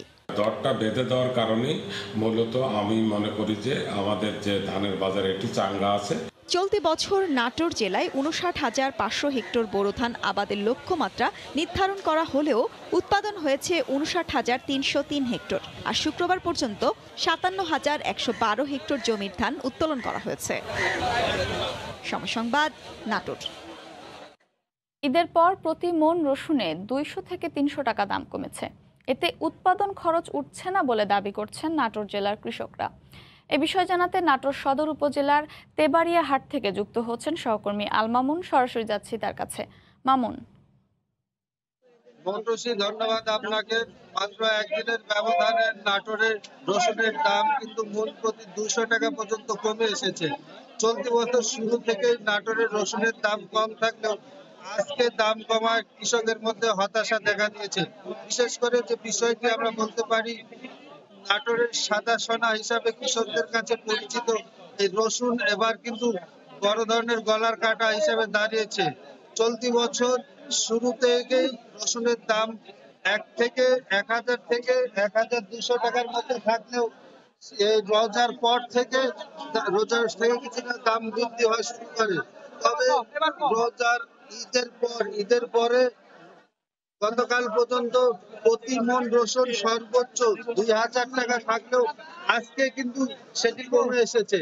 আজকে সর্বোচ্চ 1800 টাকা সর্বোচ্চ নাটোরের তেবাড়িয়া হাটে রসুন বিক্রি হচ্ছে। এছাড়া যে বিষয়টি আমরা দেখতে পেয়েছি, সর্বনিম্ন যে রসুন, সেই রসুনটি বিক্রি হচ্ছে 1200 টাকা পর্যন্ত। কৃষকরা যেটি বলছে যে তারা প্রতি বিঘা রসুন উৎপাদনে প্রায় 40,000 টাকা মতো খরচ করলেও এবার কিন্তু তারা উৎপাদন পেয়েছে কম। উৎপাদন কমের বিষয়ে যেটি বলছেন কৃষকরা, এবার অতিরিক্ত অনাবৃষ্টি রয়েছে। অনাবৃষ্টির কারণে তারা কিন্তু উৎপাদনটা পাননি। একদিকে উৎপাদন না পাওয়ার পাশাপাশি দাম না পাওয়া বড় ধরনের হতাশা। নাটোর জেলা কিন্তু বাংলাদেশের সর্ববৃহৎ রসুন উৎপাদন জেলা, যেটি বলা বাংলাদেশে প্রায় 7 লাখ মেট্রিক টন রসুনের চাহিদা থাকলেও নাটোর জেলা উৎপাদন হয়েছে চলতি বছর 2,20,000 মেট্রিক টন। এটি যেটি বলা যেতে পারবে যে কৃষি বিভাগ যেটি জানিয়েছে, বাংলাদেশের মোট চাহিদার 29 ভাগ রসুন নাটোরের কৃষকরা চলতি বছর উৎপাদন করেছে। গত 2 বছর ধরে যে দাম পেয়েছেন কৃষকরা, এই দাম পাওয়ার কারণে রসুনের প্রতি আগ্রহ বেড়েছিল। গত বছর প্রায় 1,80,000 মেট্রিক টন রসুন উৎপাদন হলো, এবার প্রায় 40,000 মেট্রিক টন রসুন উৎপাদন হয়েছে এবং বৃদ্ধি পেয়েছে প্রায় 4,000 হেক্টর জমি রসুন উৎপাদন বৃদ্ধি পেয়েছে। কিন্তু দামটা না পেয়ে কৃষকরা হতাশার মধ্যে। কৃষি বিভাগের সাথে যেটি আমি কথা বলে জানিয়েছি, কৃষি বিভাগ যেটি দাবি করেছে সরকারের কাছে যে বর্তমান সময়ে চায়না থেকে সে রসুনের আমদানি কমাতে, এই চায়না রসুন আমদানি না বন্ধ করা হলে রসুনের দাম নিয়ন্ত্রণ করা যাবে না বলে স্থানীয় কৃষি বিভাগ যেটি বলেছে। এখানে ব্যবসায়িকদের সাথে যেটি আমি কথা বলেছি, তারা যেটি বলছে যে চাহিদা না থাকার কারণে তারা রসুন বাইরে বিক্রি করতে পারছে না, এই কারণে কম দামে রসুন কিনছে। এই ছিল আমার কাছে নাটোরের তেবাড়িয়া হাট থেকে রসুনের সর্বশেষ। নাটোর সদর উপজেলার তেবাড়িয়া হাট থেকে এতক্ষণ সরাসরি যুক্ত ছিলেন সহকর্মী আল মামুন। গত কয়েকদিনে বগুড়া ও হবিগঞ্জের বাজারে বেড়েছে গ্রীষ্মকালীন বিভিন্ন সবজির সরবরাহ। বগুড়ার বাজারে সরবরাহের পাশাপাশি চাহিদাও পর্যাপ্ত থাকায় ভালো দাম পাচ্ছেন কৃষক। তবে পর্যাপ্ত সরবরাহ থাকলেও ক্রেতার সংখ্যা কম থাকায় দাম কিছুটা পড়ে গেছে হবিগঞ্জের সবজির বাজারে। শনিবার বগুড়ার মহাস্থানগড় হাটে গ্রীষ্মকালীন নানা সবজির সরবরাহ ছিল জমজমাট, দামও কিছুটা বেশি। এক সপ্তাহের ব্যবধানে সবজির দাম বেড়েছে প্রতি কেজিতে 4 থেকে 5 টাকা। ভালো দাম পেয়ে খুশি চাষিরা। লকডাউন এবং ঈদের পর আবারও সবজির কেনাবেচা শুরু হওয়ায় দাম বেড়েছে।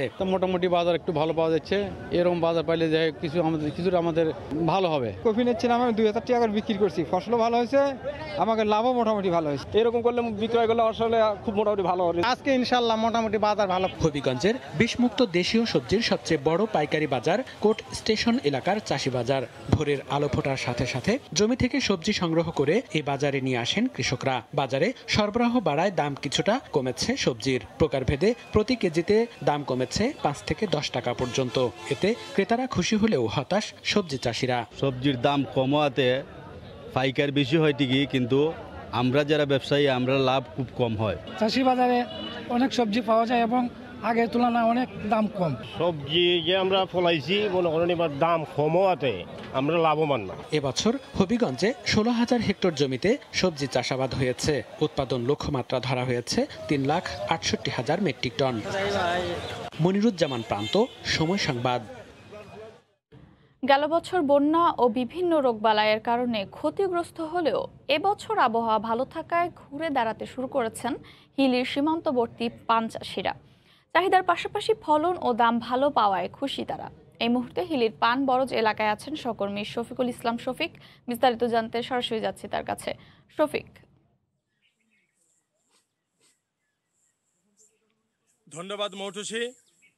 হিলি সীমান্তবর্তী এলাকা, এই সীমান্তবর্তী এলাকায় এখানে বিগত দিনে অনেক পান চাষি ছিল যারা পান চাষ করে অনেক লাভবান হলো। বর্তমানে দীর্ঘদিন পর গেল কয়েক বছর ধরে পানের যে একটা ঘন কুয়াশা বন্যার কারণে পান চাষিরা বেশ তারা ক্ষতিগ্রস্ত হলো।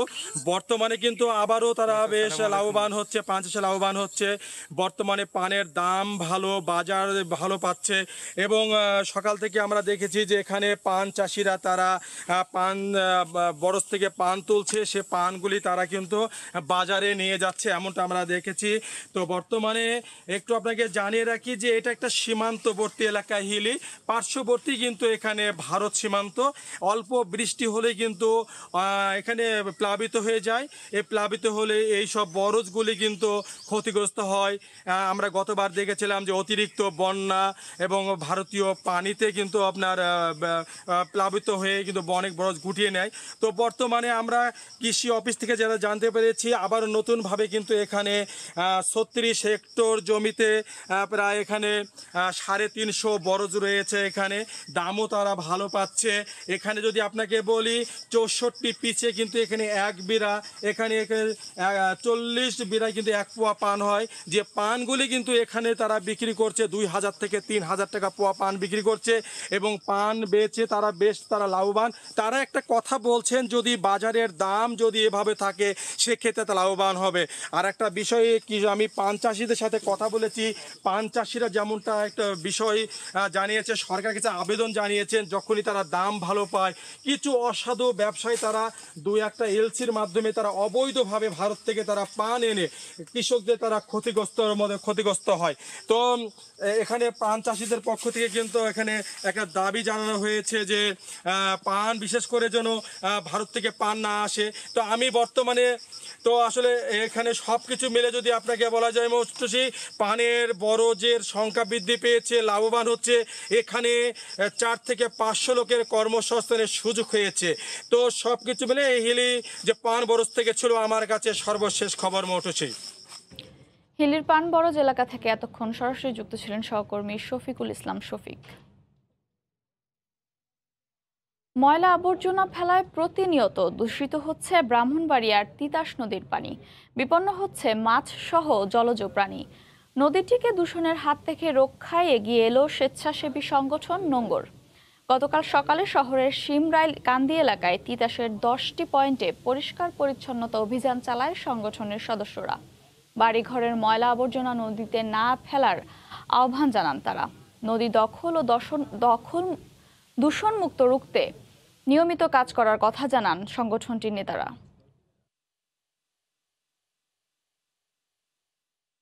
ব্রাহ্মণবাড়িয়ার যে তিতাস এবং ম্যাগনার যে অবস্থা, যেমন স্পিড বোটগুলো চলাচল করে এখানে প্রতি বছরই কিন্তু এখানে নৌ দুর্ঘটনা ঘটছে।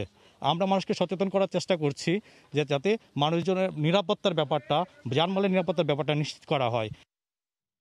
লালমনিরহাটে পুলিশের উপর হামলা চালিয়ে হাতকড়া সহ এক আসামিকে ছিনিয়ে নিয়ে যাওয়ার অভিযোগ উঠেছে স্বজনদের বিরুদ্ধে। পুলিশ জানায়, আসামি আশরাফুলকে গ্রেফতার করতে গতকাল বিকেলে কালীগঞ্জের লতাবর এলাকায় যায় পুলিশের একটি দল। এ সময় অটোরিকশায় করে তাকে কালীগঞ্জ থানায় নেয়ার পথে পুলিশের ওপর অতর্কিত হামলা চালায় তার স্বজনরা। এক পর্যায়ে ছিনিয়ে নিয়ে যাওয়া হয় আসামিকে। তার বিরুদ্ধে মোটরসাইকেল চুরি সহ একাধিক মামলা রয়েছে। এ ব্যাপারে সরকারি কাজে বাধা ও হামলার অভিযোগ তুলে সদর থানায় একটি মামলা করেছে পুলিশ। নারায়ণগঞ্জের ফতুল্লায় 333 নম্বরে খাদ্য সহায়তা চেয়ে উল্টো 65,000 টাকা জরিমানা দিতে হলো দরিদ্র এক পরিবারকে। এতে অসহায় হয়ে পড়েছে পরিবারটি। তবে দায় এড়িয়ে উপজেলা নির্বাহী কর্মকর্তার দাবি, খোঁজ খবর নিয়েই শাস্তির সিদ্ধান্ত নেওয়া হয়। নারায়ণগঞ্জ থেকে শওকত আলী সৈকতের তথ্য ও ছবি নিয়ে রিপোর্ট। একে তো লকডাউন, তার মধ্যে আবার চাকরি নেই, সব মিলিয়ে অসহায় সদর উপজেলার ফতুল্লা থানার দেওভোগ নাগবাড়ি এলাকার ফরিদুদ্দিন পরিবার। বাধ্য হয়ে গত 19 মে 333 নম্বরে ফোন করে খাদ্য সহায়তা চান। কিন্তু ফরিদুদ্দিনের 4তলা ভবন এবং হোশিয়ারি কারখানা আছে এমন তথ্য পাওয়ার পর অযথা হয়রানি ও সময় নষ্ট করার দায়ে ফরিদুদ্দিনকে 65,000 টাকা জরিমানা করেন উপজেলা নির্বাহী কর্মকর্তা। পরে জেলের ভয়ে ফরিদুদ্দিন ও তার স্ত্রী হিরণ বেগম অধিক সুদে ঋণ নিয়ে এবং স্বর্ণালঙ্কার বন্ধক রেখে জরিমানার টাকা জোগাড় করেন। শনিবার বিকেলে ফরিদ আহমেদের বাড়ির সামনে ওই টাকা দিয়ে 100 ব্যক্তির মাঝে খাদ্য সামগ্রী বিতরণ করেন ইউএনও আরিফা জহুরা। আমি তো বলি না যে আমি বাড়িওয়ালা, আমার স্বামী জেল হয়ে যাইব খাবার চাইতে গিয়া, তাই আমি এই খাবার আমি যেমনি পারি মেশির আমি জোগাড় দিব। সরকারের কাছে থেকে বাঁচানোর জন্য উনি স্বর্ণগণা রাত্রে আমরা জোগাড় করে দুনো জেলে বন্ধক দিয়া এই সামগ্রী জোগাড় করছি। আমার বাসুর ফাঁসি দিতে চাইছি।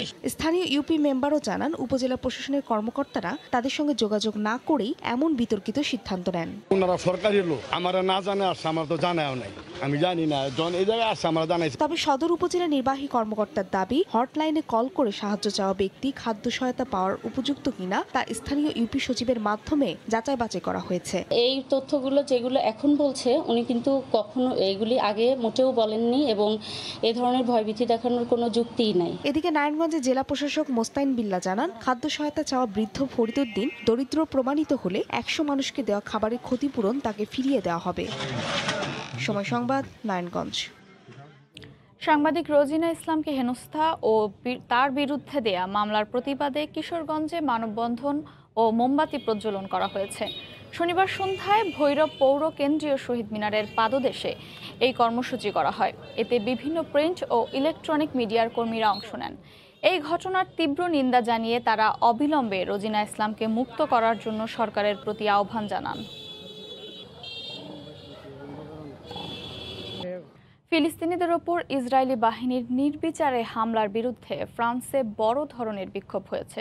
শনিবার প্যারিসে অনুষ্ঠিত বিক্ষোভে বাংলাদেশিদের অংশগ্রহণও ছিল। প্যারিস থেকে আরও জানিয়েছেন সহকর্মী লুৎফুর রহমান বাবু। বিশ্বের নানা দেশে এখনও ইসরায়েল ফিলিস্তিনি যে আগ্রাসন চালিয়েছে তার বিরুদ্ধে বিক্ষোভ সমাবেশ হয়েছে। ফ্রান্সের রাজধানী প্যারিসের ঐতিহাসিক রিপাবলিক চত্বরে কয়েক হাজার মানুষ জড়ো হয়েছিলেন ফিলিস্তিনে ইসরায়েল যে আগ্রাসন চালিয়েছে তার বিরুদ্ধে প্রতিবাদ জানাচ্ছে। নানা ধর্ম, বর্ণ ও বৈষম্যের মানুষ ঐতিহাসিক রিপাবলিক চত্বরে দাঁড়িয়ে ইসরায়েল বয়কট সহ নানা স্লোগান দেন। এ সময় তারা ইসরায়েল গেল কয়েক সপ্তাহ ধরে ফিলিস্তিনে যে আগ্রাসন চালিয়েছিল তার বিরুদ্ধে বিশ্বের নানা প্রান্তে বিক্ষোভ প্রদর্শনের অংশ হিসাবে ফ্রান্সের রাজধানী প্যারিসেও বিক্ষোভ প্রদর্শন হয়েছে। এতে অংশগ্রহণ করেন নানা শ্রেণী পেশার, ধর্ম আর বর্ণের মানুষ। বিক্ষোভে অংশগ্রহণকারীরা বলেন, ইসরায়েল ফিলিস্তিনে যে আগ্রাসন চালিয়েছিল তা অন্যায় আর অবিচার। এজন্য বিশ্বের শক্তিশালী দেশগুলোকে ফিলিস্তিনের পাশে থাকার জন্য তারা আহ্বান জানান। বিক্ষোভে অংশগ্রহণকারীরা বলেন, ইসরায়েলের আগ্রাসন থেকে নারী, বয়স্ক এমনকি শিশুরাও রক্ষা পায়নি, যা ছিল ন্যাক্কারজনক। আমরা একটি স্বাধীন ফিলিস্তিন রাষ্ট্র দেখতে চাই, এজন্যই আজ এখানে জড়ো হয়েছে। ফিলিস্তিনিদের বিরুদ্ধে ইসরায়েলি বাহিনীর নির্যাতন কিছুতেই মেনে নেওয়া যায় না। যে কোনো মূল্যে শান্তি স্থাপন করতেই হবে। প্রতিবাদ সমাবেশে অংশগ্রহণকারী সাধারণ মানুষজন বলছেন, ফিলিস্তিনিদের যে অধিকার তা ফিরিয়ে দিতে হবে। পাশাপাশি মুক্তিকামী ফিলিস্তিনিদের আন্দোলন বন্ধ করে দেওয়ার জন্য যে আগ্রাসন চালাচ্ছে ইসরায়েল তাও বন্ধের আহ্বান জানান তারা। প্রতিবাদে অংশগ্রহণকারীরা আরও বলেন, ইসরায়েলের যে আগ্রাসন তা থেকে বয়স্ক থেকে শুরু করে শিশুরাও রক্ষা পাচ্ছে না ইসরায়েলের এই আগ্রাসন থেকে। ইসরায়েল বয়কট আর ফিলিস্তিনিদের অধিকার আদায়ের দাবি সম্বলিত নানা প্লেকার্ড নিয়ে ঐতিহাসিক রিপাবলিক চত্বরে জড়ো হয়েছিলেন কয়েক হাজার মানুষ। তাদের একটাই দাবি, ফিলিস্তিনে ইসরায়েল যে আগ্রাসন চালিয়েছিল তার পুনরাবৃত্তি যেন আর না ঘটে। মামুনুল বাবু, সময় সংবাদ, প্যারিস। ইসরায়েল বিরোধী বিক্ষোভ অব্যাহত রয়েছে জার্মানিতেও। ইসরায়েল ও ফিলিস্তিনিদের মধ্যে সাময়িক অস্ত্রবিরতি নয়, বরং নির্বিচারে ফিলিস্তিনিদের সাধারণ নাগরিকদের হত্যা, নির্যাতন বন্ধ না করলে জার্মানির রাজপথ ছেড়ে না যাওয়ার অঙ্গীকার করেছেন বিক্ষোভকারীরা। জার্মানির বার্লিন থেকে বিস্তারিত বিটু বড়ুয়ার রিপোর্টে। গাজায় সাময়িক অস্ত্রবিরতির মধ্যেই আবারও জার্মানির রাজধানী বার্লিনে ইসরায়েল বিরোধী সমাবেশ অনুষ্ঠিত হয়েছে। শনিবার দেশটির প্রশাসনের নিষেধাজ্ঞা অমান্য করে শহরের পোস্টমার প্লাটসে জমায়েত হয় কয়েক হাজার মানুষ। এ সময় তারা বলেন, দুদেশের মধ্যে চলমান অস্ত্রবিরতি কোনো স্থায়ী সমাধান নয়, বরং অসহায় ফিলিস্তিনিদের হত্যা, বাড়িঘরে ধ্বংসযজ্ঞ চালানো সহ পশ্চিম তীরে অবৈধ বসতি স্থাপন বন্ধ সহ গাজায় পুরোপুরি শান্তি প্রতিষ্ঠা না হওয়া পর্যন্ত চলবে এ আন্দোলন। দেশটির আইন শৃঙ্খলা বাহিনীর কড়া নিরাপত্তা বেষ্টনীর মধ্যেই আন্দোলনে অংশ নেয়া সাধারণ নাগরিকরা মনে করেন, যুক্তরাষ্ট্র ও তাদের আরব মিত্র রাষ্ট্রগুলো ছাড়াও পশ্চিমা বিশ্বের অন্যান্য দেশের প্রত্যক্ষ মদদেই ফিলিস্তিনিদের উপর ইসরায়েল বারবার বর্বরোচিত হামলা চালিয়ে অন্যায়ভাবে ছাড় পেয়ে যাচ্ছে। ইসরায়েলি আগ্রাসনের বিরুদ্ধে আজ আমরা আবারও মিলিত হয়েছি। যদিও এখন দুদেশের সরকার অস্ত্রবিরতিতে সম্মত হয়েছে, তবুও গতকাল আল আকসা মসজিদে নামাজরত মুসলমানদের উপর ইসরায়েলি বাহিনী নির্বিচারে টিয়ার গ্যাস ও রাবার বুলেট ছুড়েছে। এরপরও কি তাদেরকে বিশ্বাস করা যায়?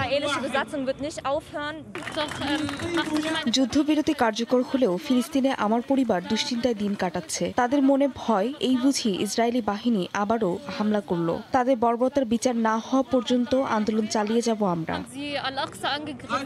এর আগে ইসরায়েলি প্রধানমন্ত্রী বেনিয়ামিন নেতানিয়াহু ও ফিলিস্তিনের প্রেসিডেন্ট মাহমুদ আব্বাসকে শান্তি প্রতিষ্ঠার প্রথম শর্ত হিসেবে যে কোনো মূল্যে চলমান অস্ত্রবিরতি রক্ষার আহ্বান জানান জার্মান চ্যান্সেলর আঙ্গেলা ম্যার্কেল ও দেশটির পররাষ্ট্রমন্ত্রী হাইকো মাস সহ ইউরোপের অন্যান্য দেশের নেতারা। দখলদার ও আগ্রাসী ইসরায়েলের আক্রমণাত্মক নীতির কারণে এই মুহূর্তে চলমান অস্ত্রবিরতি যে কোনো সময় রূপ নিতে পারে ভয়াবহ সংঘাতে। তাই দীর্ঘমেয়াদী শান্তি প্রতিষ্ঠা না হওয়া পর্যন্ত বিশ্ব নেতাদের ফিলিস্তিনের সাহায্যে এগিয়ে আসার আহ্বান জানিয়েছেন এই মুহূর্তে সমাবেশে অংশ নেওয়া সকলেই। জার্মানি থেকে বিটু বড়ুয়া, শুভ সংবাদ। ফিলিস্তিনে ইসরায়েলি বাহিনীর নারকীয় তাণ্ডবের প্রতিবাদে ইতালির বিভিন্ন শহরে বিক্ষোভ মিছিল হয়েছে। যুদ্ধবিরতি কার্যকর হওয়াকে স্বাগত জানিয়েছেন প্রবাসী বাংলাদেশিরা। ভেনিস থেকে মাকসুদ রহমানের রিপোর্ট। নিরীহ ফিলিস্তিনিদের উপর ইসরায়েলি হামলার প্রতিবাদের ঢেউ থামছে না ইতালিতে। স্থানীয় সময় শুক্রবার বিকেলে উত্তরাঞ্চলীয় শহর মলফালকোনে ও আনকোনায় জড়ো হয় কয়েক হাজার মানুষ।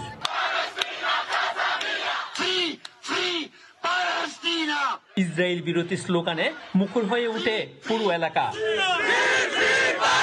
ফিলিস্তিনে গত 7 দশকেরও বেশি সময় ধরে ইসরায়েলি বাহিনীর নির্বিচারে হত্যা ও বোমাবর্ষণের নিন্দা জানান বিক্ষোভকারীরা। অচিরেই আমাদের পূর্বের মানচিত্র ফিরিয়ে আনবো, ফিলিস্তিনি আবার আগের মানচিত্র ফিরে পাবে। ফিলিস্তিনে যে ইসরায়েলি যে হামলা দীর্ঘদিন যাবত চলতেছে ওটার বিরুদ্ধে একই দিন যুদ্ধবিরতিকে স্বাগত জানিয়েছেন বিক্ষোভ আয়োজনকারী কমিটির নেতৃবৃন্দ।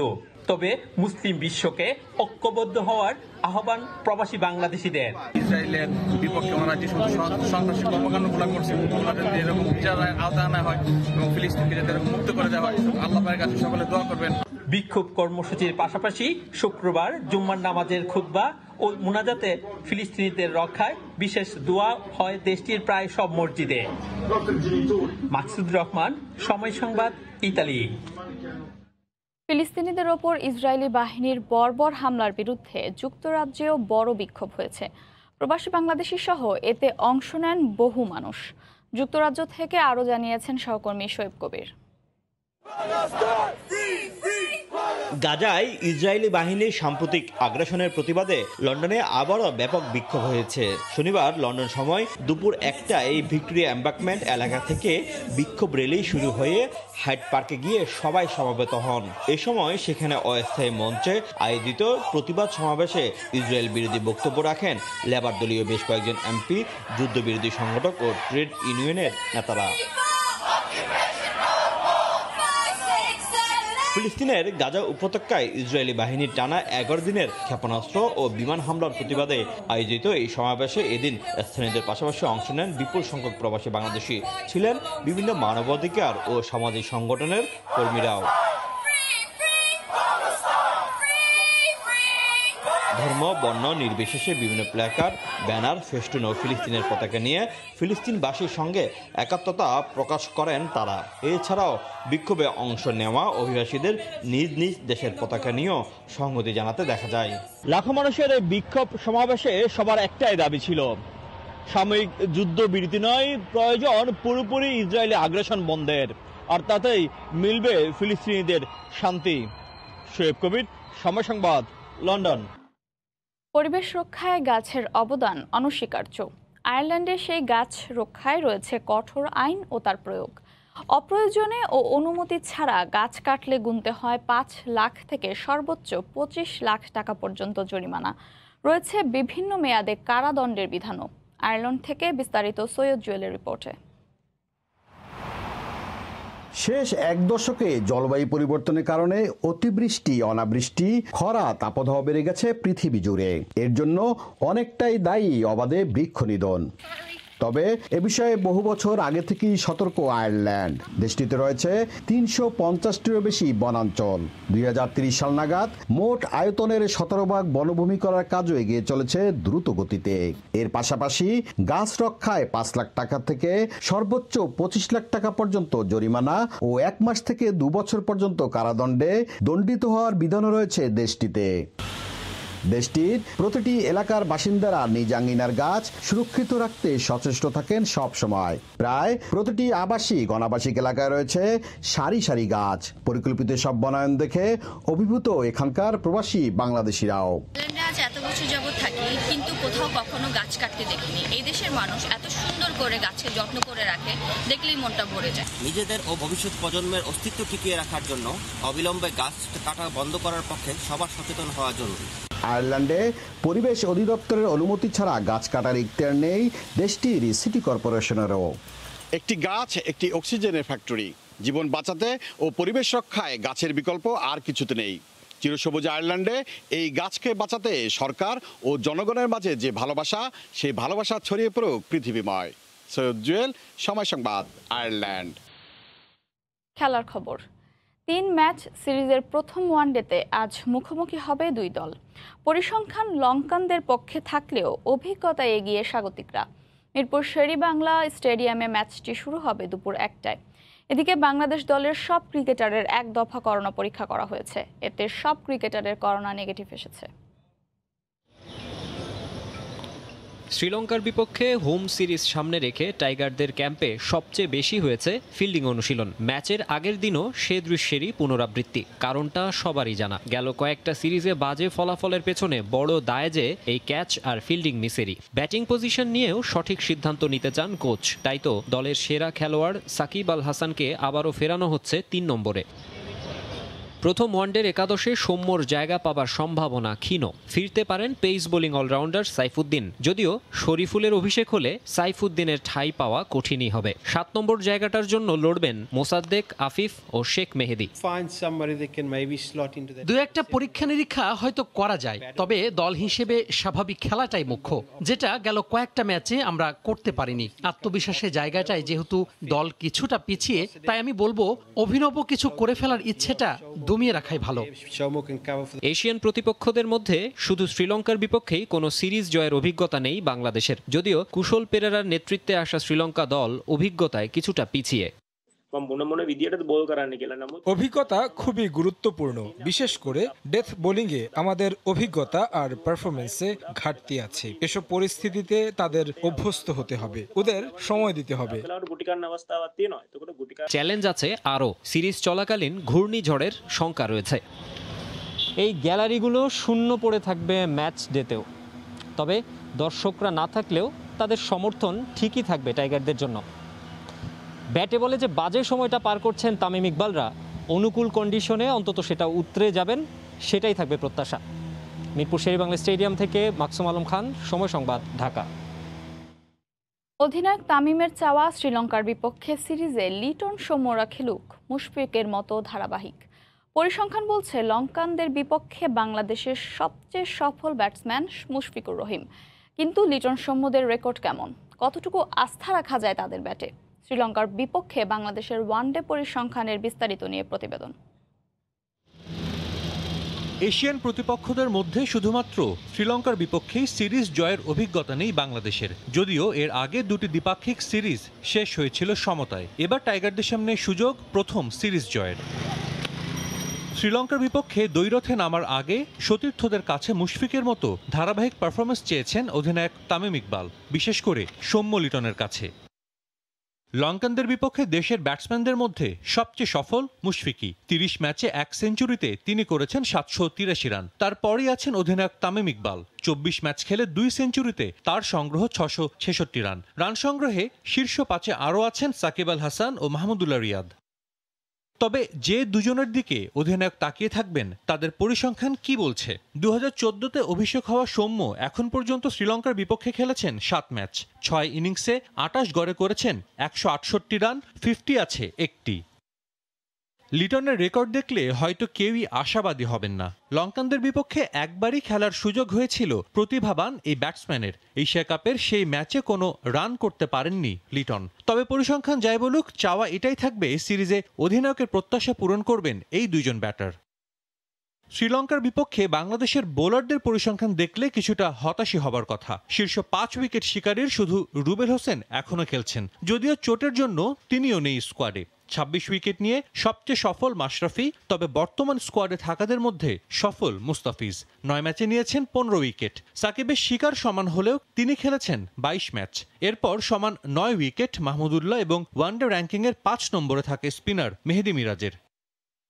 ওডিআই সুপার লিগের হিসেব নিকেশও আছে। সিরিজের 2 ম্যাচ জিতলেই সুপার লিগের পয়েন্ট টেবিলের শীর্ষে চলে যাবে বাংলাদেশ। আর এখনও সুপার লিগে জয়হীন শ্রীলঙ্কা হোয়াইট ওয়াশ করলেই ওয়ানডে র্যাঙ্কিংয়ের 9ম স্থান থেকে বাংলাদেশকে টপকে চলে যাবে 7 নম্বরে। এখন পর্যন্ত দু দলের মুখোমুখি 48 দেখায় 39 ম্যাচের জয় শ্রীলঙ্কার, আর বাংলাদেশ জিতেছে 7টিতে।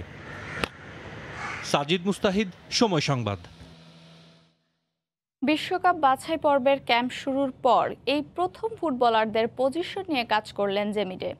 প্রতিপক্ষের বাধা টপকে স্কোর করার কৌশল রপ্ত করাতে নিলেন প্রায় 1 ঘন্টার সেশন। নিজেদের বর্তমান টিম কম্বিনেশনকে সেরা বলে মনে করেন ডিফেন্ডার তপু বর্মন। আর কাতারের তৃতীয় সারির দলের থেকে দেশের প্রিমিয়ার লিগের দলের সঙ্গে প্রস্তুতি ম্যাচ খেলা ভালো বলে জানালেন স্ট্রাইকার মোহাম্মদ জুয়েল।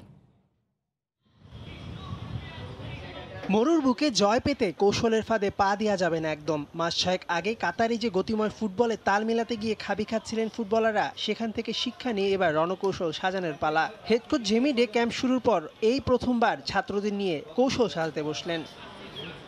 সকালে আধা ঘন্টা গা গরম শেষে জামাল ভুঁইয়া, তপু বর্মনদের দাঁড় করানো হলো বিভিন্ন পজিশনে। ম্যান টু ম্যান চেক, প্রতিপক্ষের দেয়াল টোপকে স্কোর করার চেষ্টা করালেন ফুটবলারদের দিয়ে। নিজেদের পায়ে যত বেশি বল রাখা যাবে তত ধরবে প্রতিপক্ষের ধৈর্যে চির। পজিশন নিয়ে 1 ঘন্টা কাজ করার পর নিজেদের মূল্যায়ন করার চেষ্টা করলেন এই স্ট্রাইকার। ওদের ওজন বেশি, ইভেন ওরা একটু হইলেও আমাদের থেকে একটু স্পিডে কম হবে।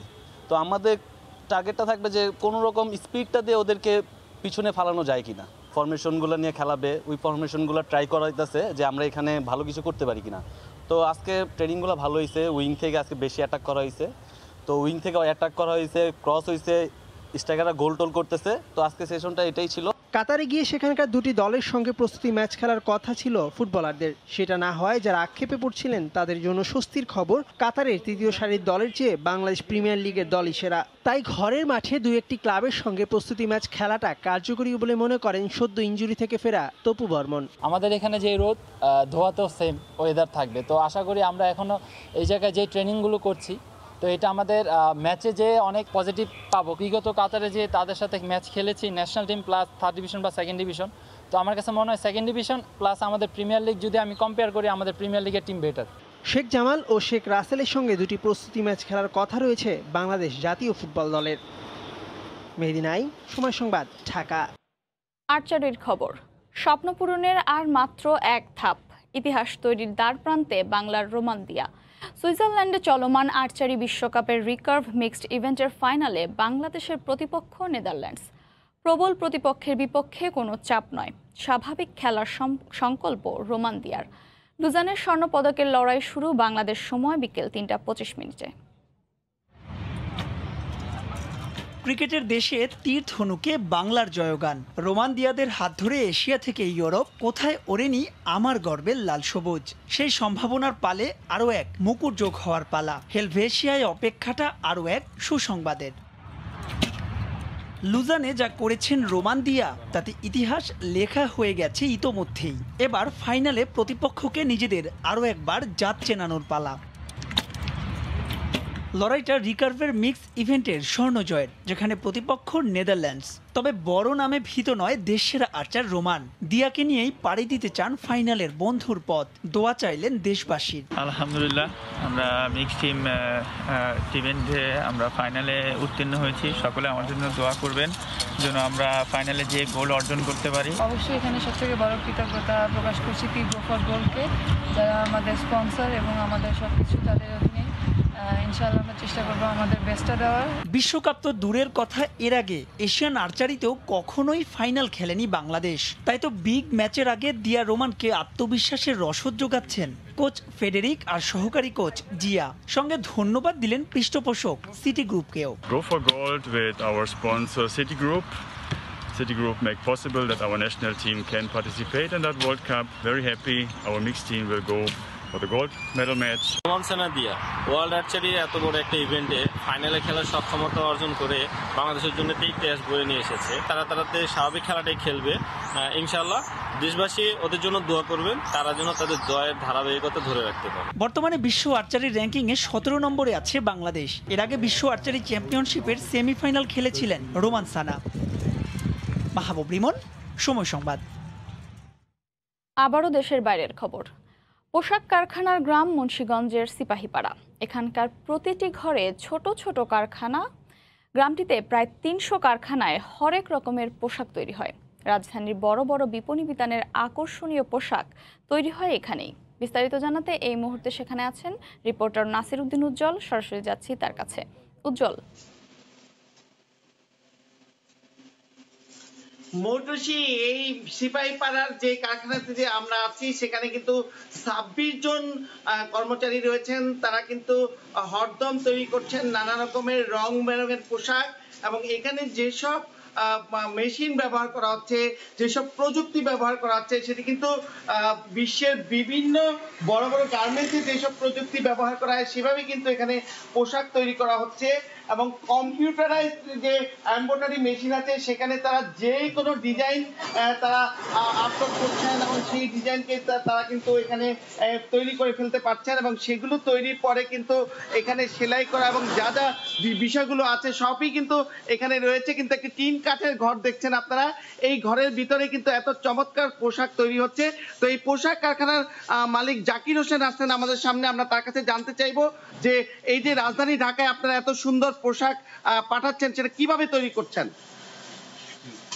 আমরা এখানে পোশাক তৈরি করছি যে কাপড় এনে এখানে আমার এমব্রয়ডারি হচ্ছে, কাটিং করে সিলি হচ্ছে, সিলি করে পুরো জামা আমরা কমপ্লিট করে ঢাকা নারায়ণগঞ্জ যে শপিং মল আছে বড় বড় ওখানে আমরা সেল দিই। যে বাংলাদেশে বড় বড় গার্মেন্টসের যেসব পোশাকগুলি তৈরি হয় তার চেয়েও বা তার সেম কোয়ালিটির মাল আমরা তৈরি করি, এই জায়গায় তৈরি করে শপিং মলতে আমরা সেল দিই।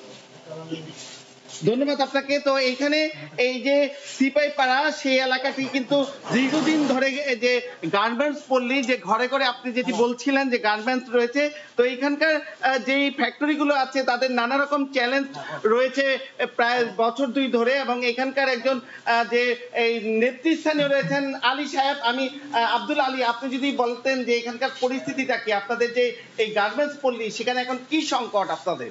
আমাদের সংকট হলো বর্তমান দেশের যে করোনা অবস্থার কারণে আমরা যাতায়াত করতে পারি না, কাঁচামাল আনতে পারি না, ট্যাক্স বিক্রি করতে পারি না, টাকা পয়সা লেনদেন করতে পারতেছি না।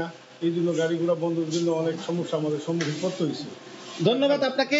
তো এই যে গার্মেন্টস পল্লী, যে ঘরে ঘরে যে গার্মেন্টসের কাজ চলছে, সেই কাজগুলোর সঙ্গে তারা বলছিলেন যে অন্তত 5,000 শ্রমিক রয়েছে যারা এইখান থেকে কাজ করে তারা আয় করেন এবং তাদের রুটির মূল জায়গা কিন্তু সেই জায়গাগুলোতে তারা বলছিলেন যে এই যে গেল রমজানের ঈদ গেল, ঈদুল ফিতর, সেখানে কিন্তু তারা বড় একটি কর্মযজ্ঞ চালিয়েছিলেন এবং এই কর্মযজ্ঞ চালাতে গিয়ে কিন্তু তাদের অনেক রকম চ্যালেঞ্জ ছিল।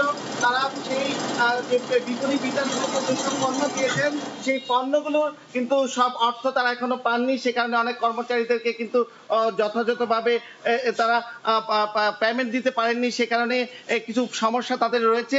এবং তারা বলছিলেন দীর্ঘদিনে যে তারা বিভিন্ন পোশাক তৈরি করেছেন, এই হরেক রকম পোশাক কিন্তু তাদের গুডাউনে রাখতে হয়েছে, বাজারজাত এখনো করে শেষ করতে পারেননি, কারণ এই গেল 2 বছরই তাদের নানা রকম চ্যালেঞ্জে পার করতে হয়েছে। এবং তাদের যেহেতু স্বল্প পুঁজি এবং 5 লাখ টাকা থেকে 50 লাখ টাকা পর্যন্ত কিন্তু পুঁজি এখানে রয়েছে এবং এই পুঁজিতে তারা কাজ করেন।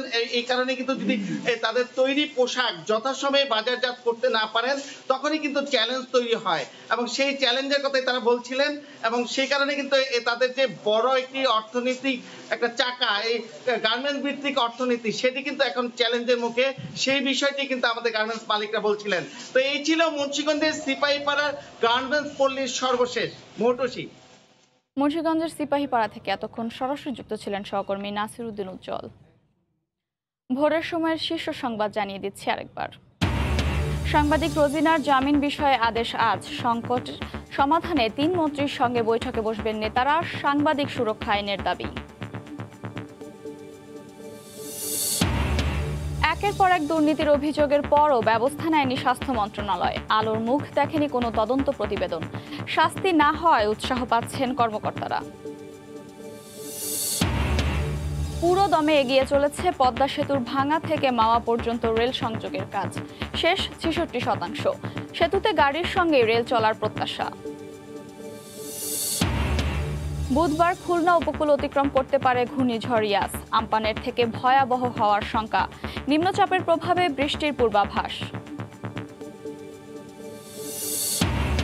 এবং লঙ্কা বধের মিশনে আজ মাঠে নামবে বাংলাদেশ। সাকিব মোস্তাফিজের ফেরায় আত্মবিশ্বাসী টাইগাররা। প্রতিদ্বন্দ্বিতা করতে চায় লঙ্কানরা। এ ছিল ভোরের সময়ের সঙ্গে থাকুন সময়ের।